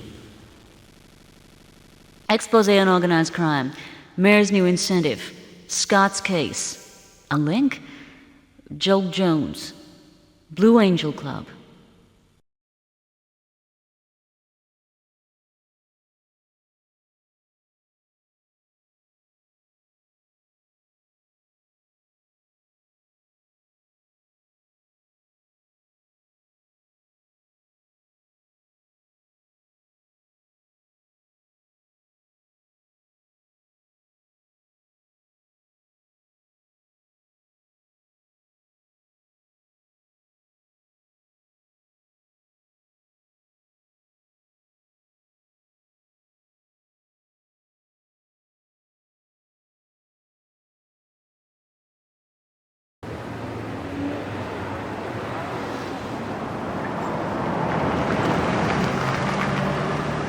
The Red Dragon Laundry.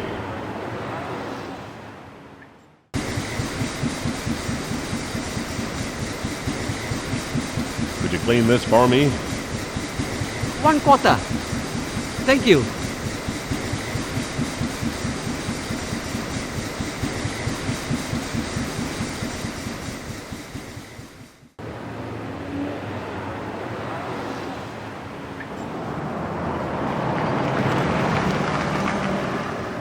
Back at the Tribune. I guess I have my own desk now. Frankie's desk. I wish she was back.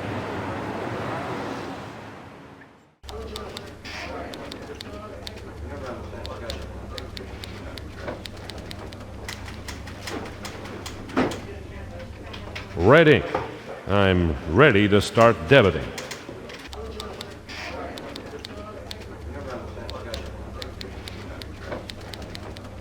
Red ink. I'm ready to start debiting.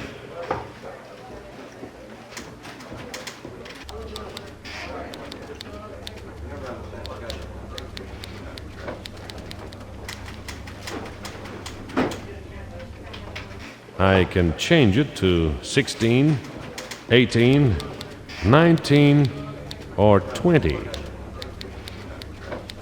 20. That was a tuxedo. I might have use for that. I don't have any formal wear.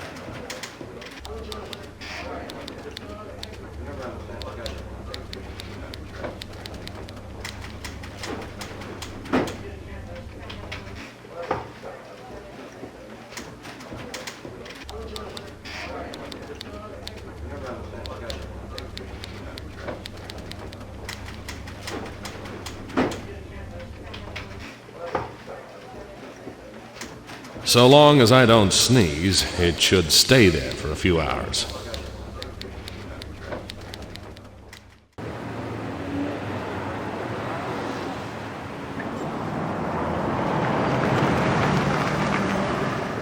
The Red Dragon Laundry.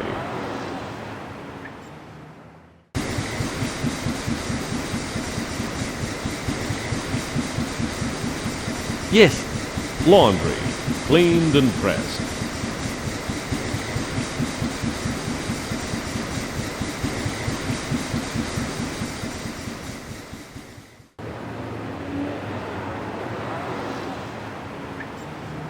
I know that address. That's where the Sweet Dreams nightclub used to be, until it burned down.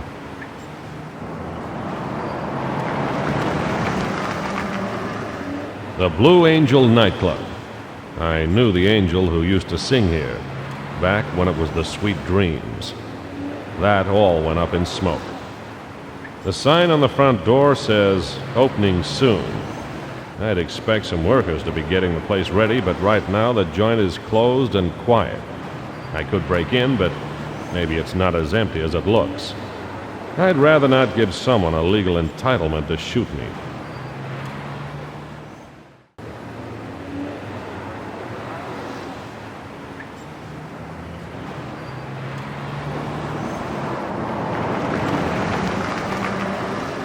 Back at my office. Someone took the Spencer out of Spencer and Anger.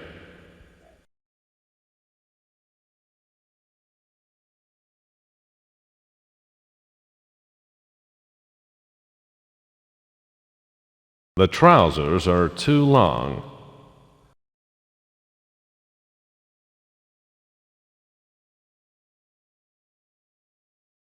Time for some sewing. Darn. It should hold together, so long as I don't do anything strenuous, like breathing.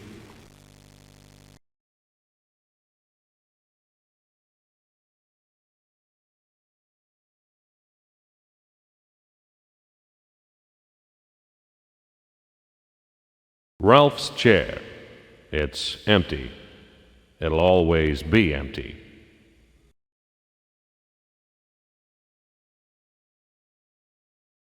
Ralph's not here to stop me. I wish he was. Let's see. Angela Donald was a torch singer at the Sweet Dreams nightclub. The club was burned down on June 15th. Angela saw an unfamiliar red-headed man leaving the club that night via the back door. She became a prime witness. She hired me to watch over her. On the night of June 18th, I was walking with her back to the office. A green sedan with two men inside pulled up alongside us. Shots were fired. Angela was hit. She died on the way to hospital. The car was never found. I might have saved her, but I went to draw my gun instead of pushing her clear.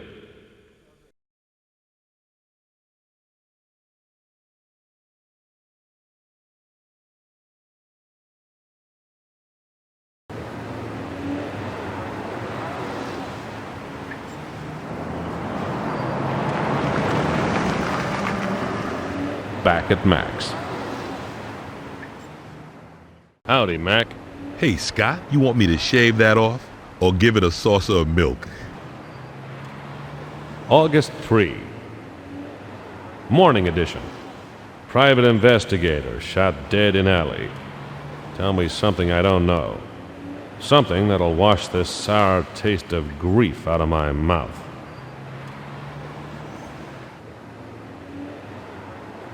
Tell me about Ralph Spencer. I'm real sorry. Ralph was a good friend to a lot of people. Any ideas who did it, Mac? None, Scott. That's the truth.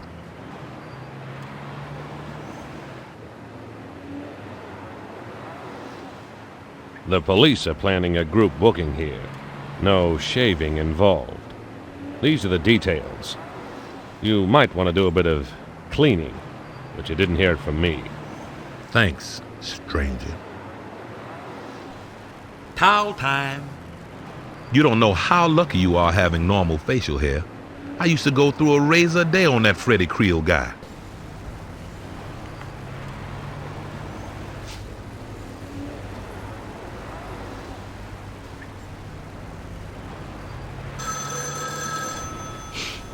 Do you believe it? Lady Fair in the 6th. Got it. I'll keep taking your money for as long as you keep giving it to me.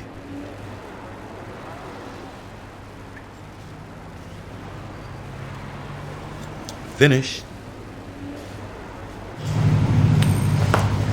Have a nice day, Scott. Your mustache stuck to the towel.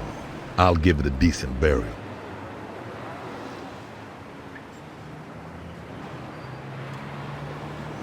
Mac is always worth a nickel. Most mornings my hands shake too much to hold a razor.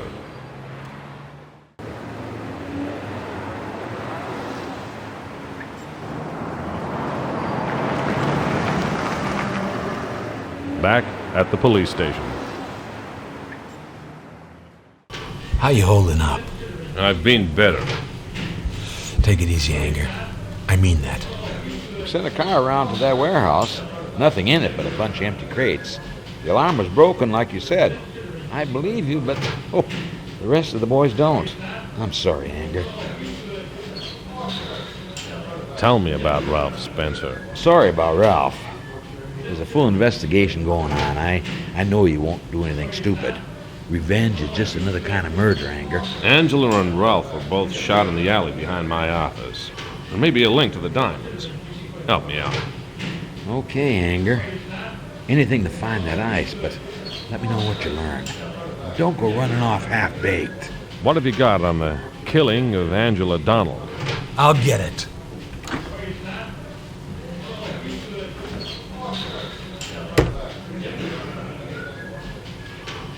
Evidence like this would be missed. Denton would take it out of my hide. Police report on the fire at 1944 Tannery Road tenement building. 6 men dead. The insurance company suspects arson and has refused payout to the owner, Joel Jones. There's a note that Joel Jones owns several other properties. A red-haired man was reported at the scene by fire crews. He was enjoying the blaze. A book of matches was found in the cellar. Mickey Murphy was among the dead. He told me to watch my back, but didn't watch his own. I'll miss you, Mickey. A piece of charcoal shouldn't be missed.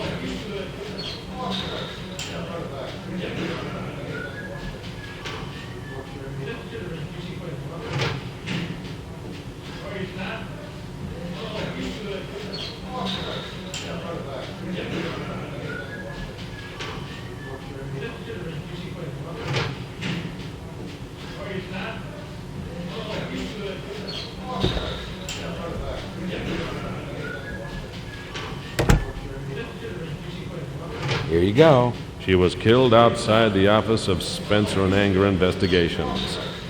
Scott Anger was a witness. He reported that a green sedan pulled up alongside and shots were fired. Donald was shot in the throat. She was dead on arrival. 3 .44 caliber rounds were found embedded in the wall of the building behind Donald. A cop on the beat saw a woman running from the area shortly after the shooting. She wore a silver fox fur and large hat. Police were unable to trace her.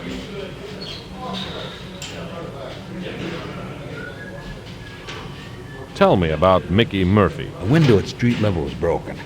The cellar's choked with metal shards from gasoline cans, soot, and rubble. Crude gasoline bomb started the fire and killed 6 men. Including Mickey Murphy. Yeah. Moving Mickey. He wasn't such a bad guy. He used to apologize every time we arrested him. Stay out of trouble.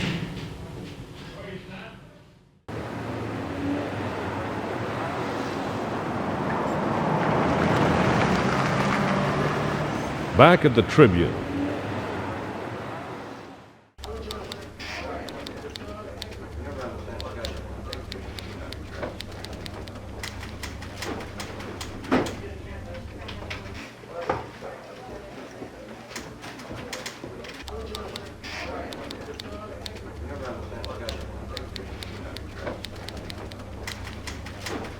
So long as I don't sneeze, it should stay there for a few hours.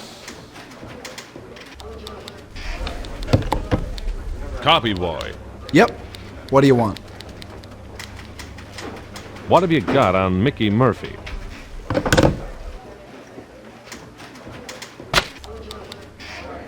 6 dead in tenement fire. Seems 6 people were killed in a fire on the night of August 4, including a guy called Mickey Murphy. Fire started in the basement. There are suspicious circumstances. Police are investigating.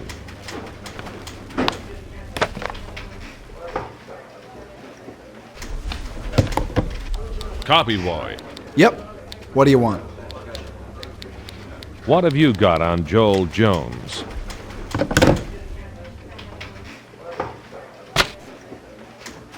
One story says that Joel Jones is a keen game hunter. Seems last winter he was snowed in at his new hunting cabin for 3 days. There's a photograph of the cabin.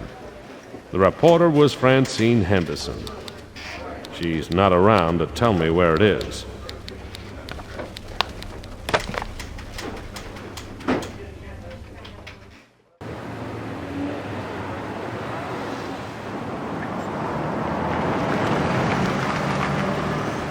Back at my office.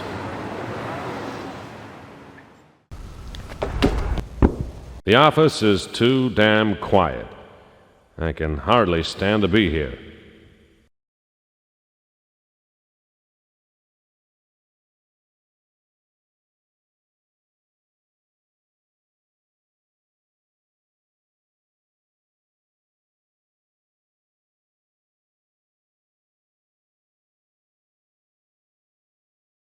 My desk.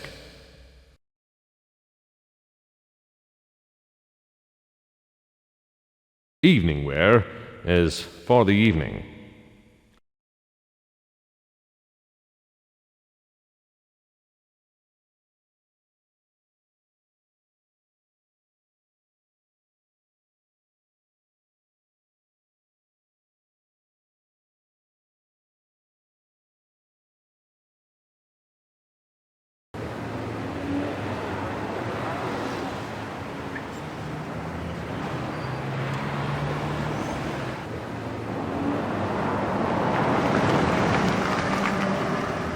Back at the Blue Angel. The place isn't opened and I'm already a regular. Closed again. If they don't start work on this place soon, they'll miss their opening.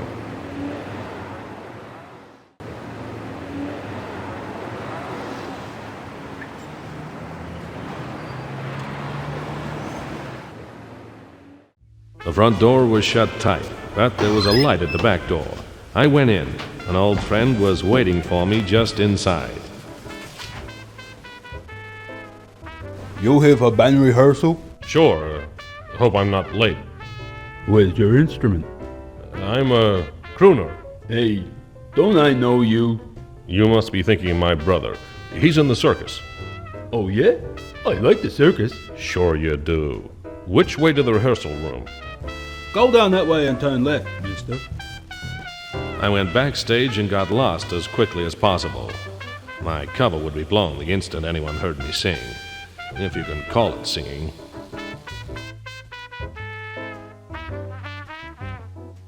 These will keep my tux clean. I'm ready to do some dirty work.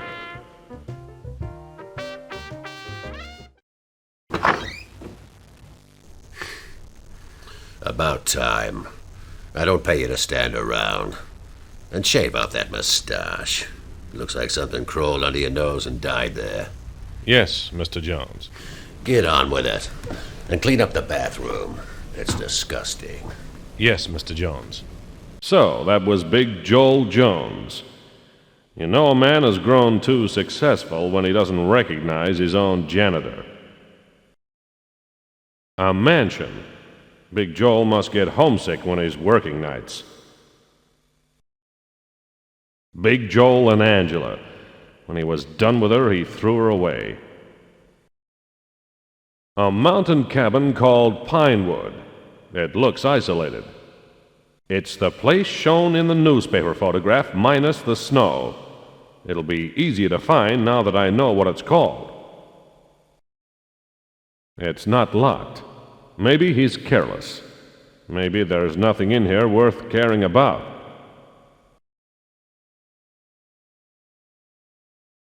Let's see.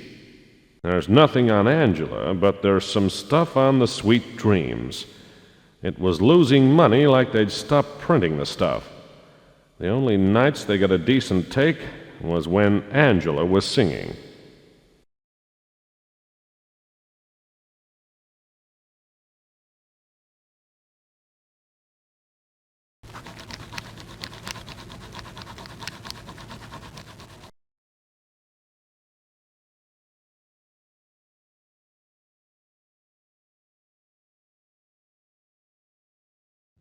Hey, I thought you were the singer. I'm a singing janitor. Oh.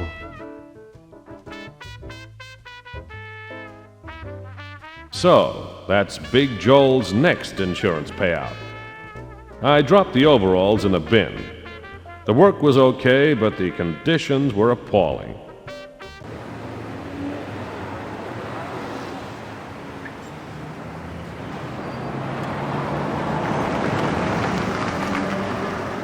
Jake's joint. Another night in the shadows.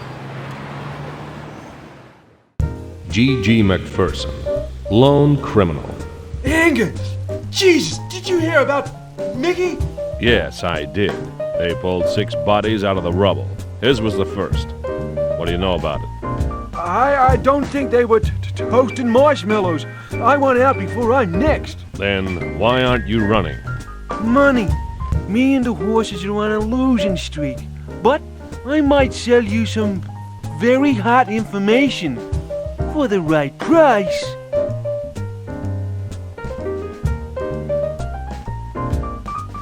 You might make some sense of this. Big Joel lost it. Periwig's running in race 8. If this is a Joel fix, then I'll be in the money. Meet me here after the race. If Periwig comes on first, I'll tell you a hot tip myself.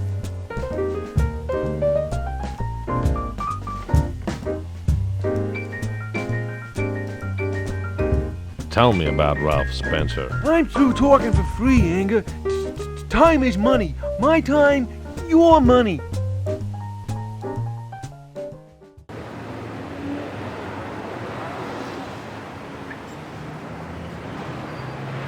I'm pretty tired.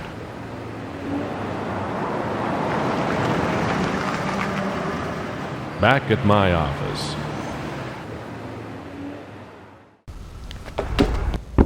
Hey, Ralph, what do you Oh, nuts.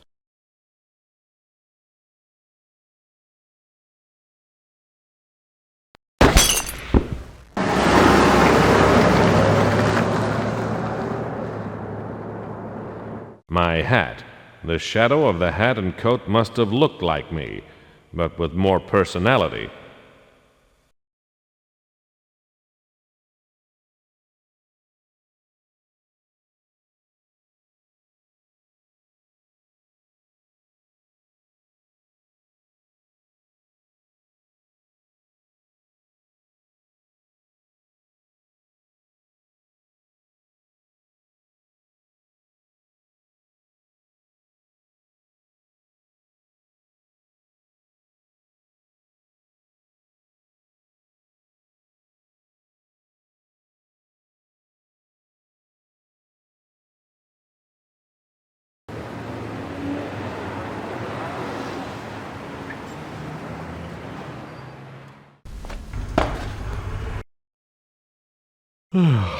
Siesta time.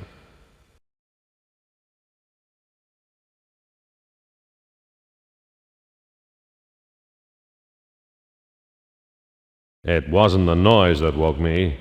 It was the silence. No one was lighting a cigarette. No one was snoring. No one was creaking back in his chair. No one was there. No one but me. When I woke up, the pillow was hairy. My mustache had worn off. I woke up with my face smeared across the sheets. My makeup had worn off.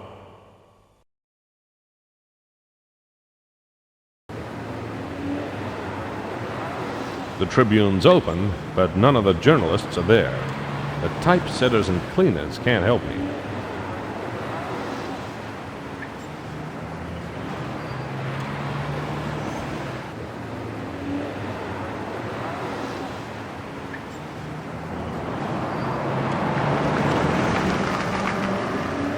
Back at the Tribune.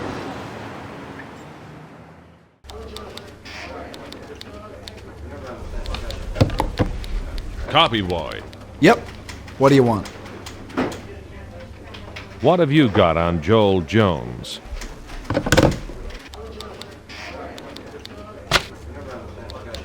The classified should have the address of Pinewood.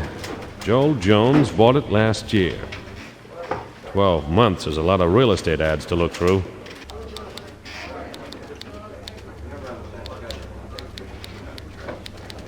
At last, Pinewood. Here's the ad and the address. Fresh mountain views. Suit Hunter. Must sell now.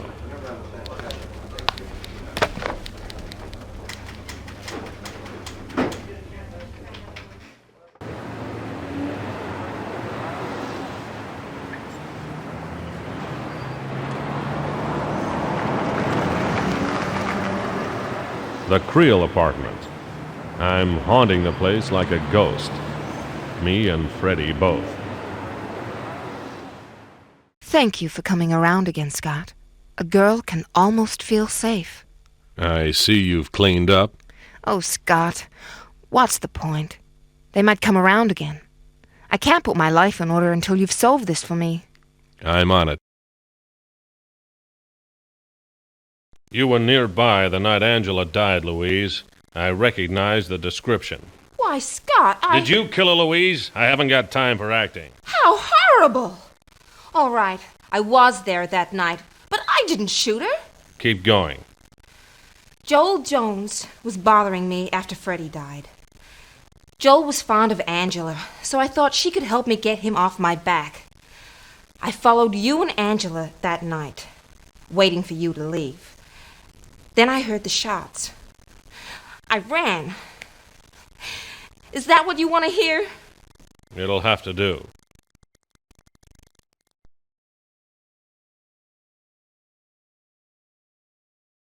Tell me about Frankie Henderson. Who? It doesn't matter. We were engaged once. It didn't take. I was married once. It didn't take either. I'll get back to work. Goodbye, Mrs. Creel. Hurry back, Scott. Jake's is closed. Jake and his regulars are all sleeping peacefully in a puddle of gin.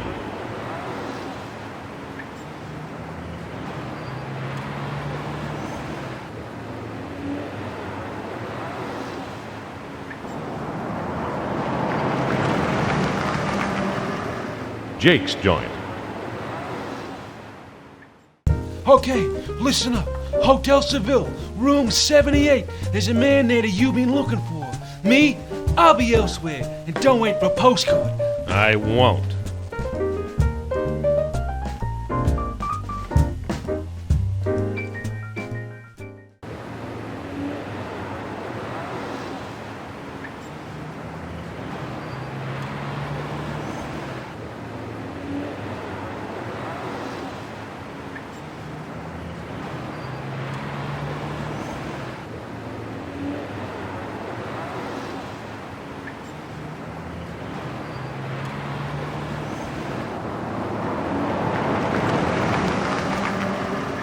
The Hotel Seville, a high-class hotel that won't put up with street drunks. Last time I was here, they threw me out.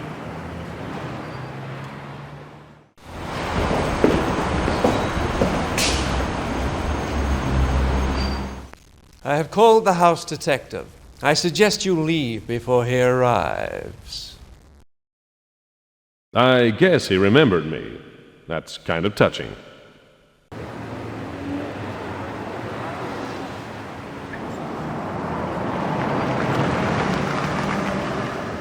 Back at my office.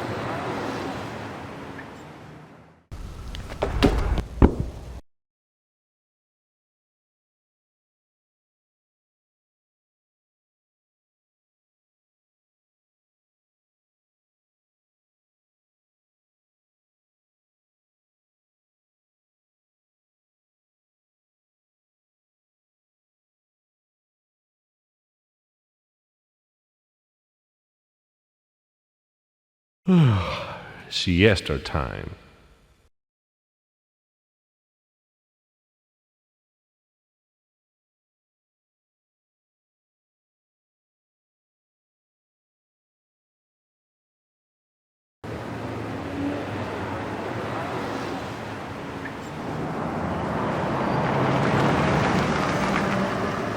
The Red Dragon Laundry.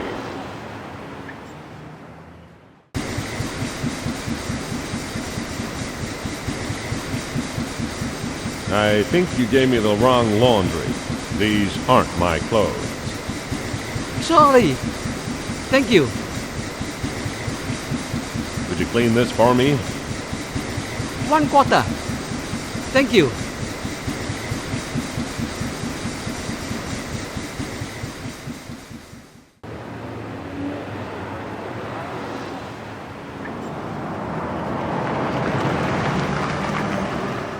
Back at Mac's. Howdy, Mac. Hey, Scott. August 5. Morning edition. Periwigged. Dark horse comes good in photo finish. Odds of 25 to 1. That's a lot of happy punters. Towel time. I had the mayor in here for a shave yesterday. Did you cut him? Nah, I didn't cut him, but I charged him a quota. Rich folks tax.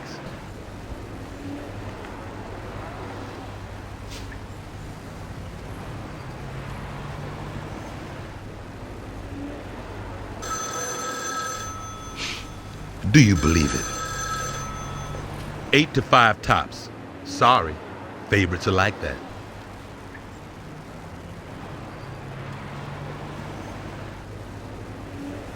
Finished. Have a nice day, Scott. I'm glad I had that shaved off. It's too hot for stubble.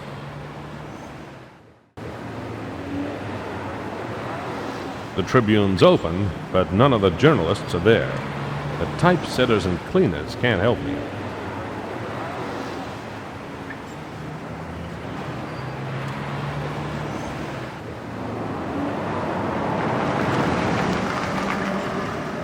Back at the Tribune.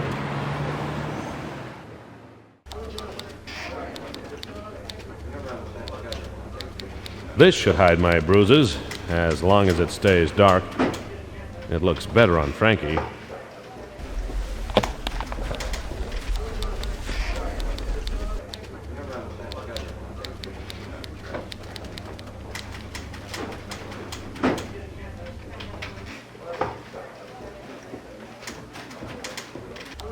I can change it to 16, 18, 19, or 20. That bellhop getup could come in handy.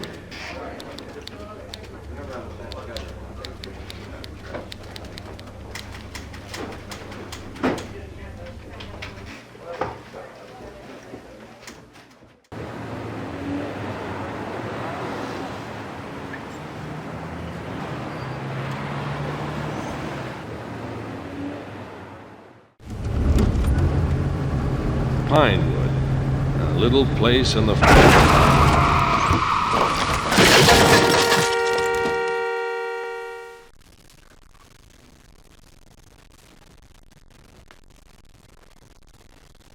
Hey, nosy! I found your little playmate. He doesn't have what we want. Too bad. Enjoy your last moments together. A cabin in the mountains with Frankie. Be kind of romantic if it wasn't for the crackpot with a gun. Scott, my knight in shining manacles. How's the rescue going so far? All going to plan, just not my plan. Got any ideas, Lancelot? Not yet. Give me time to think. Think fast, Einstein. Is your hair pinned, or does it stay up by itself? It's pinned up, but I can't reach it with my hands behind my back. But I can. One rescue as ordered. I'll bill you later.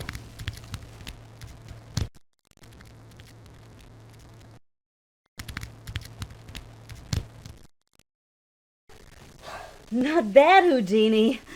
I could kiss you. Save it for now. Act as if you're still tied up. Okay, Sherlock.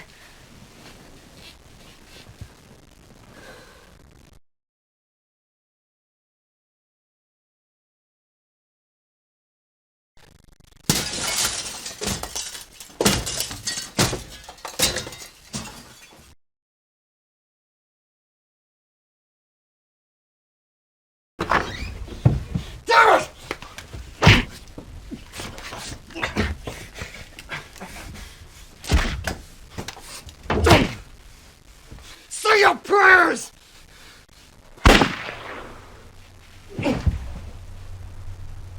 He needed killing. Come, Scott. Let's get out of here. We found a sheriff and gave him a tour of the cabin. He nearly swallowed his cigar when he saw the dead thug on the floor. Frankie was in full swing by then. She had the facts, and she played them right. The finger pointed to the man who owned the cabin, Big Joe. Charges were laid against Frankie, but the Tribune paid her bail and got her out to write the story before I finished giving evidence. Cops are always soft on dames in self-defense cases. Frankie paid for a new windshield. I gave her the ransom note to keep as a souvenir.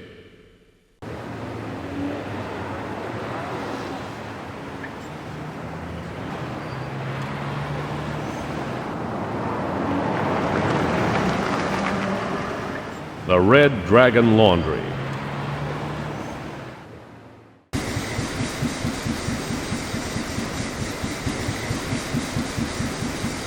Yes. Laundry, cleaned and pressed.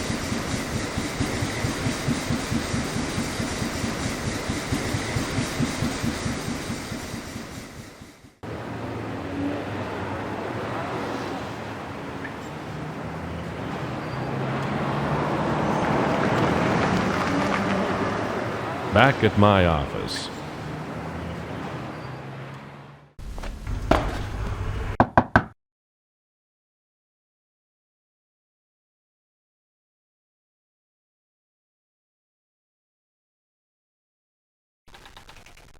I was real sorry to hear about Mr. Spencer. He was a good Joe. But I still need my rent money.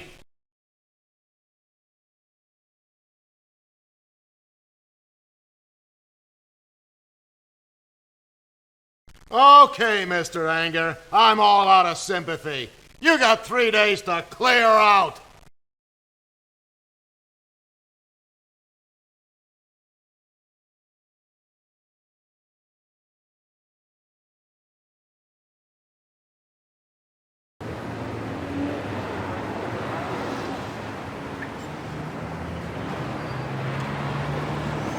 Jake's is closed.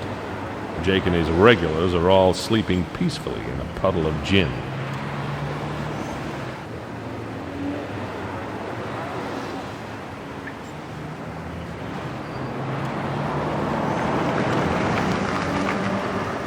Jake's joint. Red Randall. Time to drag him over the coals. Hey, Seamus. How's the case? The last poker player. The third little pig. That makes me the big bad wolf.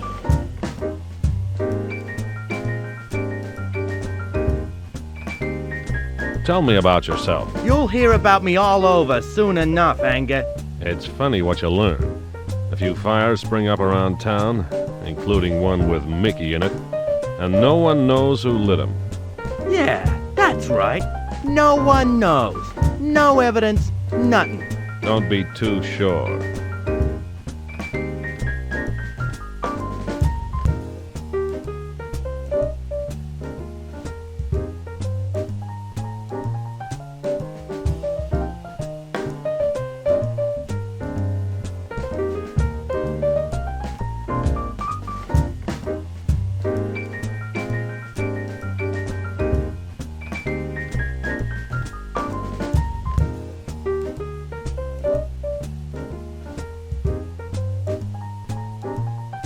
Tell me about G.G. McPherson. Gigi, he ain't here.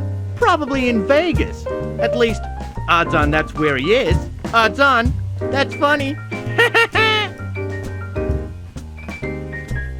Tell me about Mickey Murphy. Mickey, I heard he got toasted. He squealed right to the end, so I'm told. Nasty stuff, Fire, especially for squealers. Tell me about Frankie Henderson. Frankie? Ha! Frankie went on vacation. You used to be sweet on her, didn't you, Anger? How come all your dames end up in hot water? How come all you hoods end up in the boneyard? Only the dumb ones.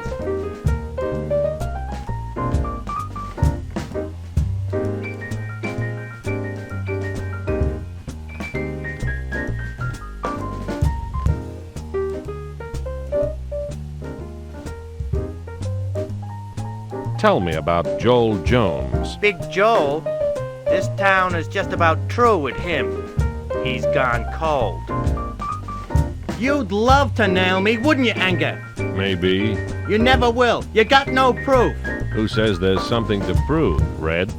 No one.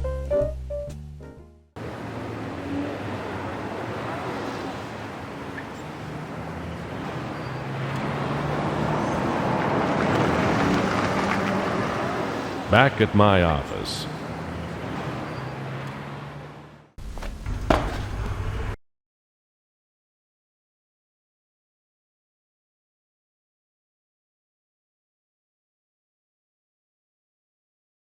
I'm going straight to the Seville. If anyone sees me in this getup, my career is washed up. You're late. Your pay will be docked. Here's your pass key.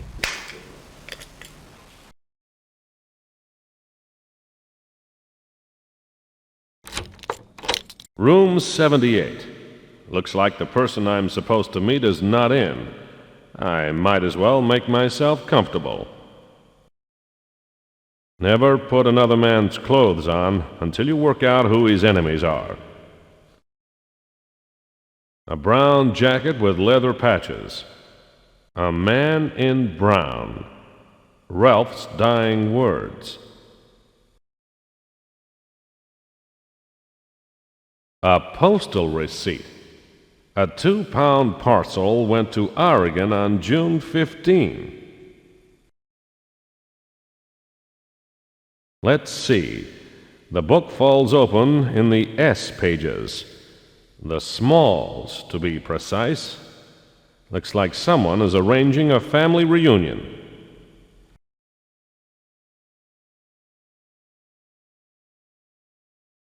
Never touch a bullet until you know who touched it before you.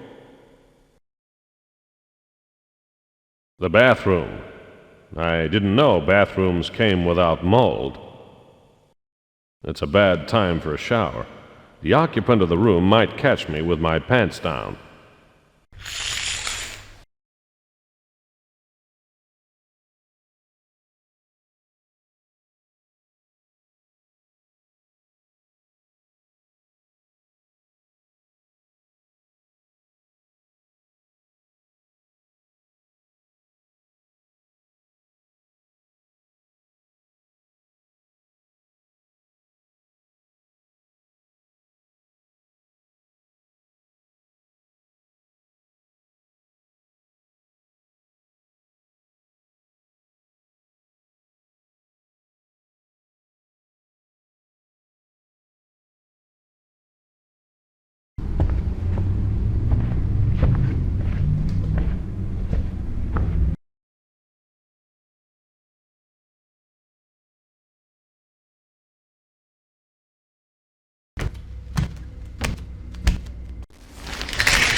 Oh, Jesus! Down for the count. I guess he never expected a shower to fight back.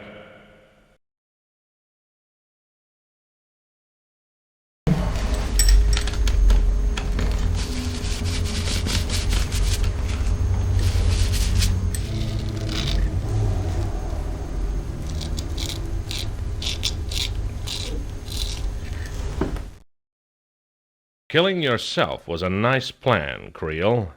Dan was your body, and Thumbs was your fall guy. Killing Dan before he handed over the diamonds was your first mistake. Letting me get close was your second. You won't have a chance to make a third. Denton can tell you the rest when you wake up.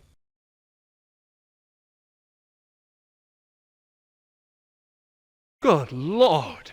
The bellhop's gone mad! I'm not a bellboy, and I've never been saner. Go ahead and call the police. I can wait for the police. I think an unconscious killer will take their minds off a fake bellhop. Denton was all smiles. Seeing as Creel wasn't the body in the crusher, there was only one person it could be. A lost brother who's never coming home. Denton booked Freddie Creel for the murder of Dan Klein, alias Dan Small. I gave them the address of Dan's next of kin. She'll be here in a couple of days.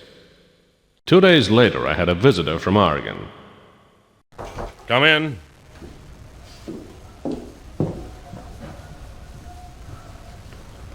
Please, have a seat. The police sent me a telegram. I'm sorry, Miss Klein. Without you, I never would have known. No one would. Sometimes it's better not to. I owe you this.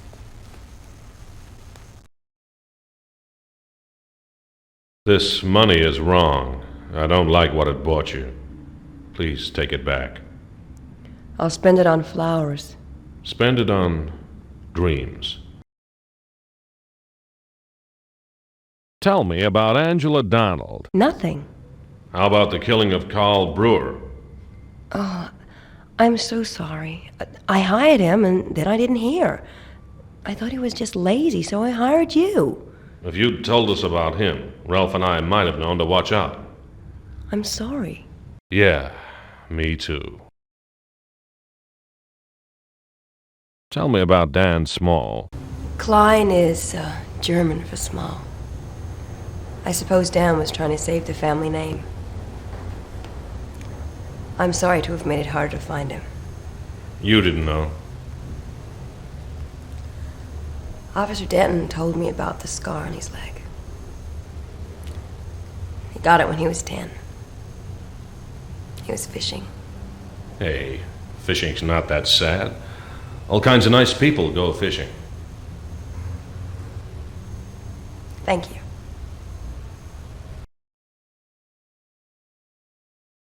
What do you know about the First National Diamonds? I haven't told the police this, Mr. Anger.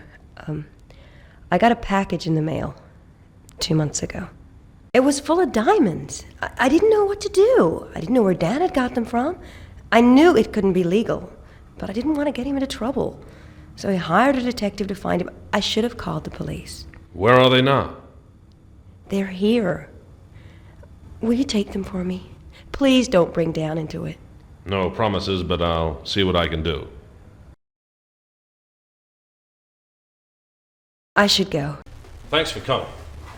No, thank you, Mr. Anger. Oh, Miss Klein, forgot your suitcase. It's not mine, Mr. Anger. It never was. Miss Klein, call me Scott. Goodbye, Scott.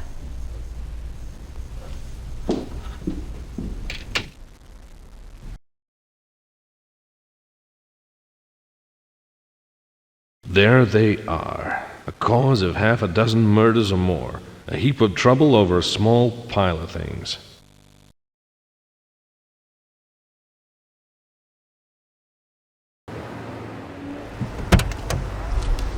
I've been waiting for you, Scott. Have you got the diamonds?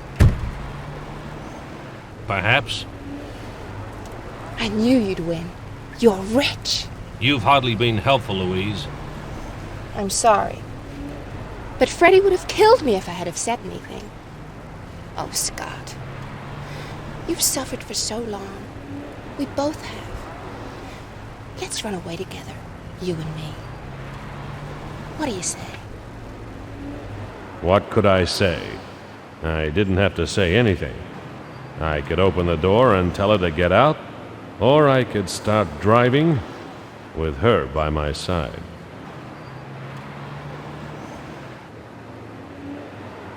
No, Louise. No matter where we went, I'd still see the faces of Ralph and Mickey and Dan and the others. All right, Scott. I've made my play and lost. Do you mind if I smoke? You still want that light? I thought the police still had this. I guess Louise gets what she wants, even when she's on the wanted list. You're a move, Mr. Private Detective. I could drive her over to Denton, or open the side door and let her go. Which was it to be? Let's go, Louise. Some part of me would have liked to let Louise go, but she knew Dan was dead all along. I took her to Denton, who booked her for accessory after the fact and concealing evidence. Louise didn't say goodbye.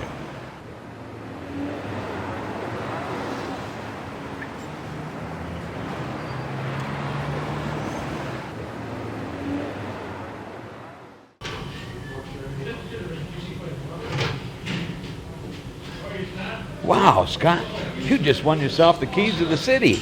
Tell me, how'd you find these? I told him. I kept the part about Carol out. That left a hole in it wide enough to fit a police truck. But they were so pleased to get their ice back, they just drove straight through without noticing.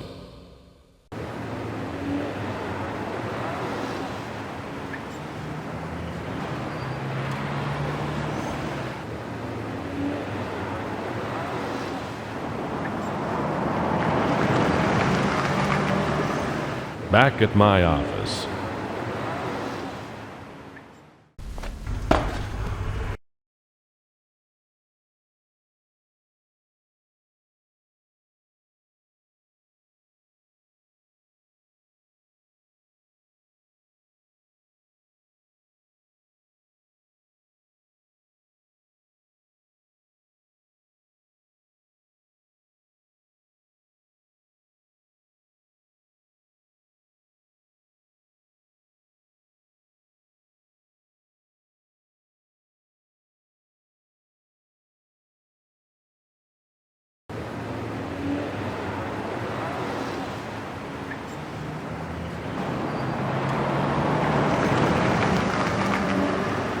Back at the Tribune.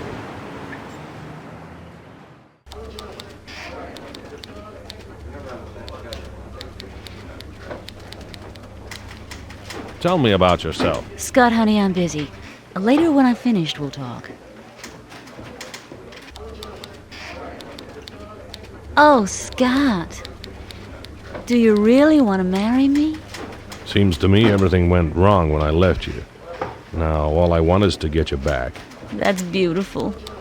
Let me think about it. I'll let you know, okay? I understand, but not too long, huh?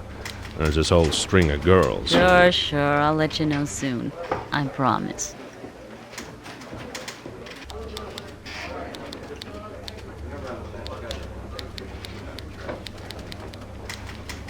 Tell me about Ralph Spencer. The Tribune paid my bail so I could write my story. I'll be with you when I'm done. Tell me about Thumbs Mackenzie. We've just sold her to the Post. I have to write in a New York angle.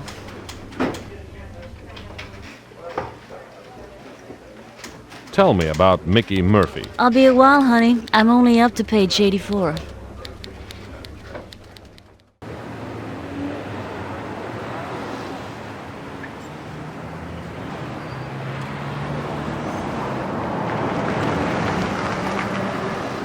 Back at the police station.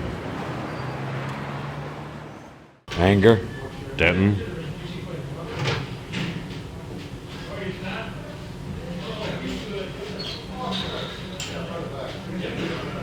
What do you know about the First National Diamonds? Thanks for handing it in, Anger. Stay out of trouble. The case was closed. I went to the Tribune. There was one question that still hadn't been answered. I thought about it. Sure, Scott. I'll marry you. Did you think I wouldn't? After all we've been through.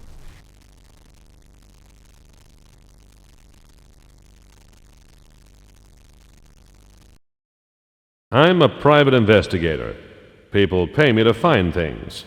Carol paid me to find her brother, and I found out a whole lot of other stories. Some sad, some strange, some funny, some deadly. Frankie shot the man who killed Angela. Frankie and I are getting married soon. Angela will rest easy then. Maybe we all will.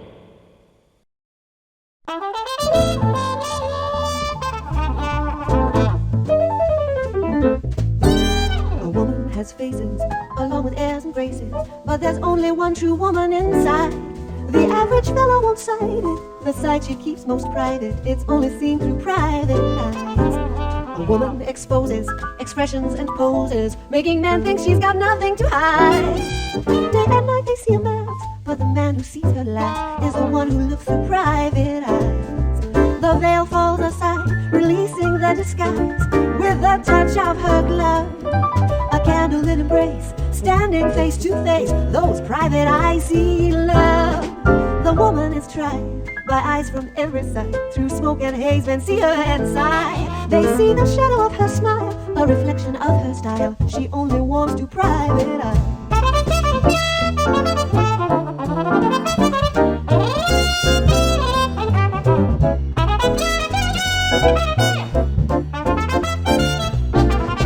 The woman is tried by eyes from every side. Through smoke and haze, men see her and sigh. Behind the dress she hides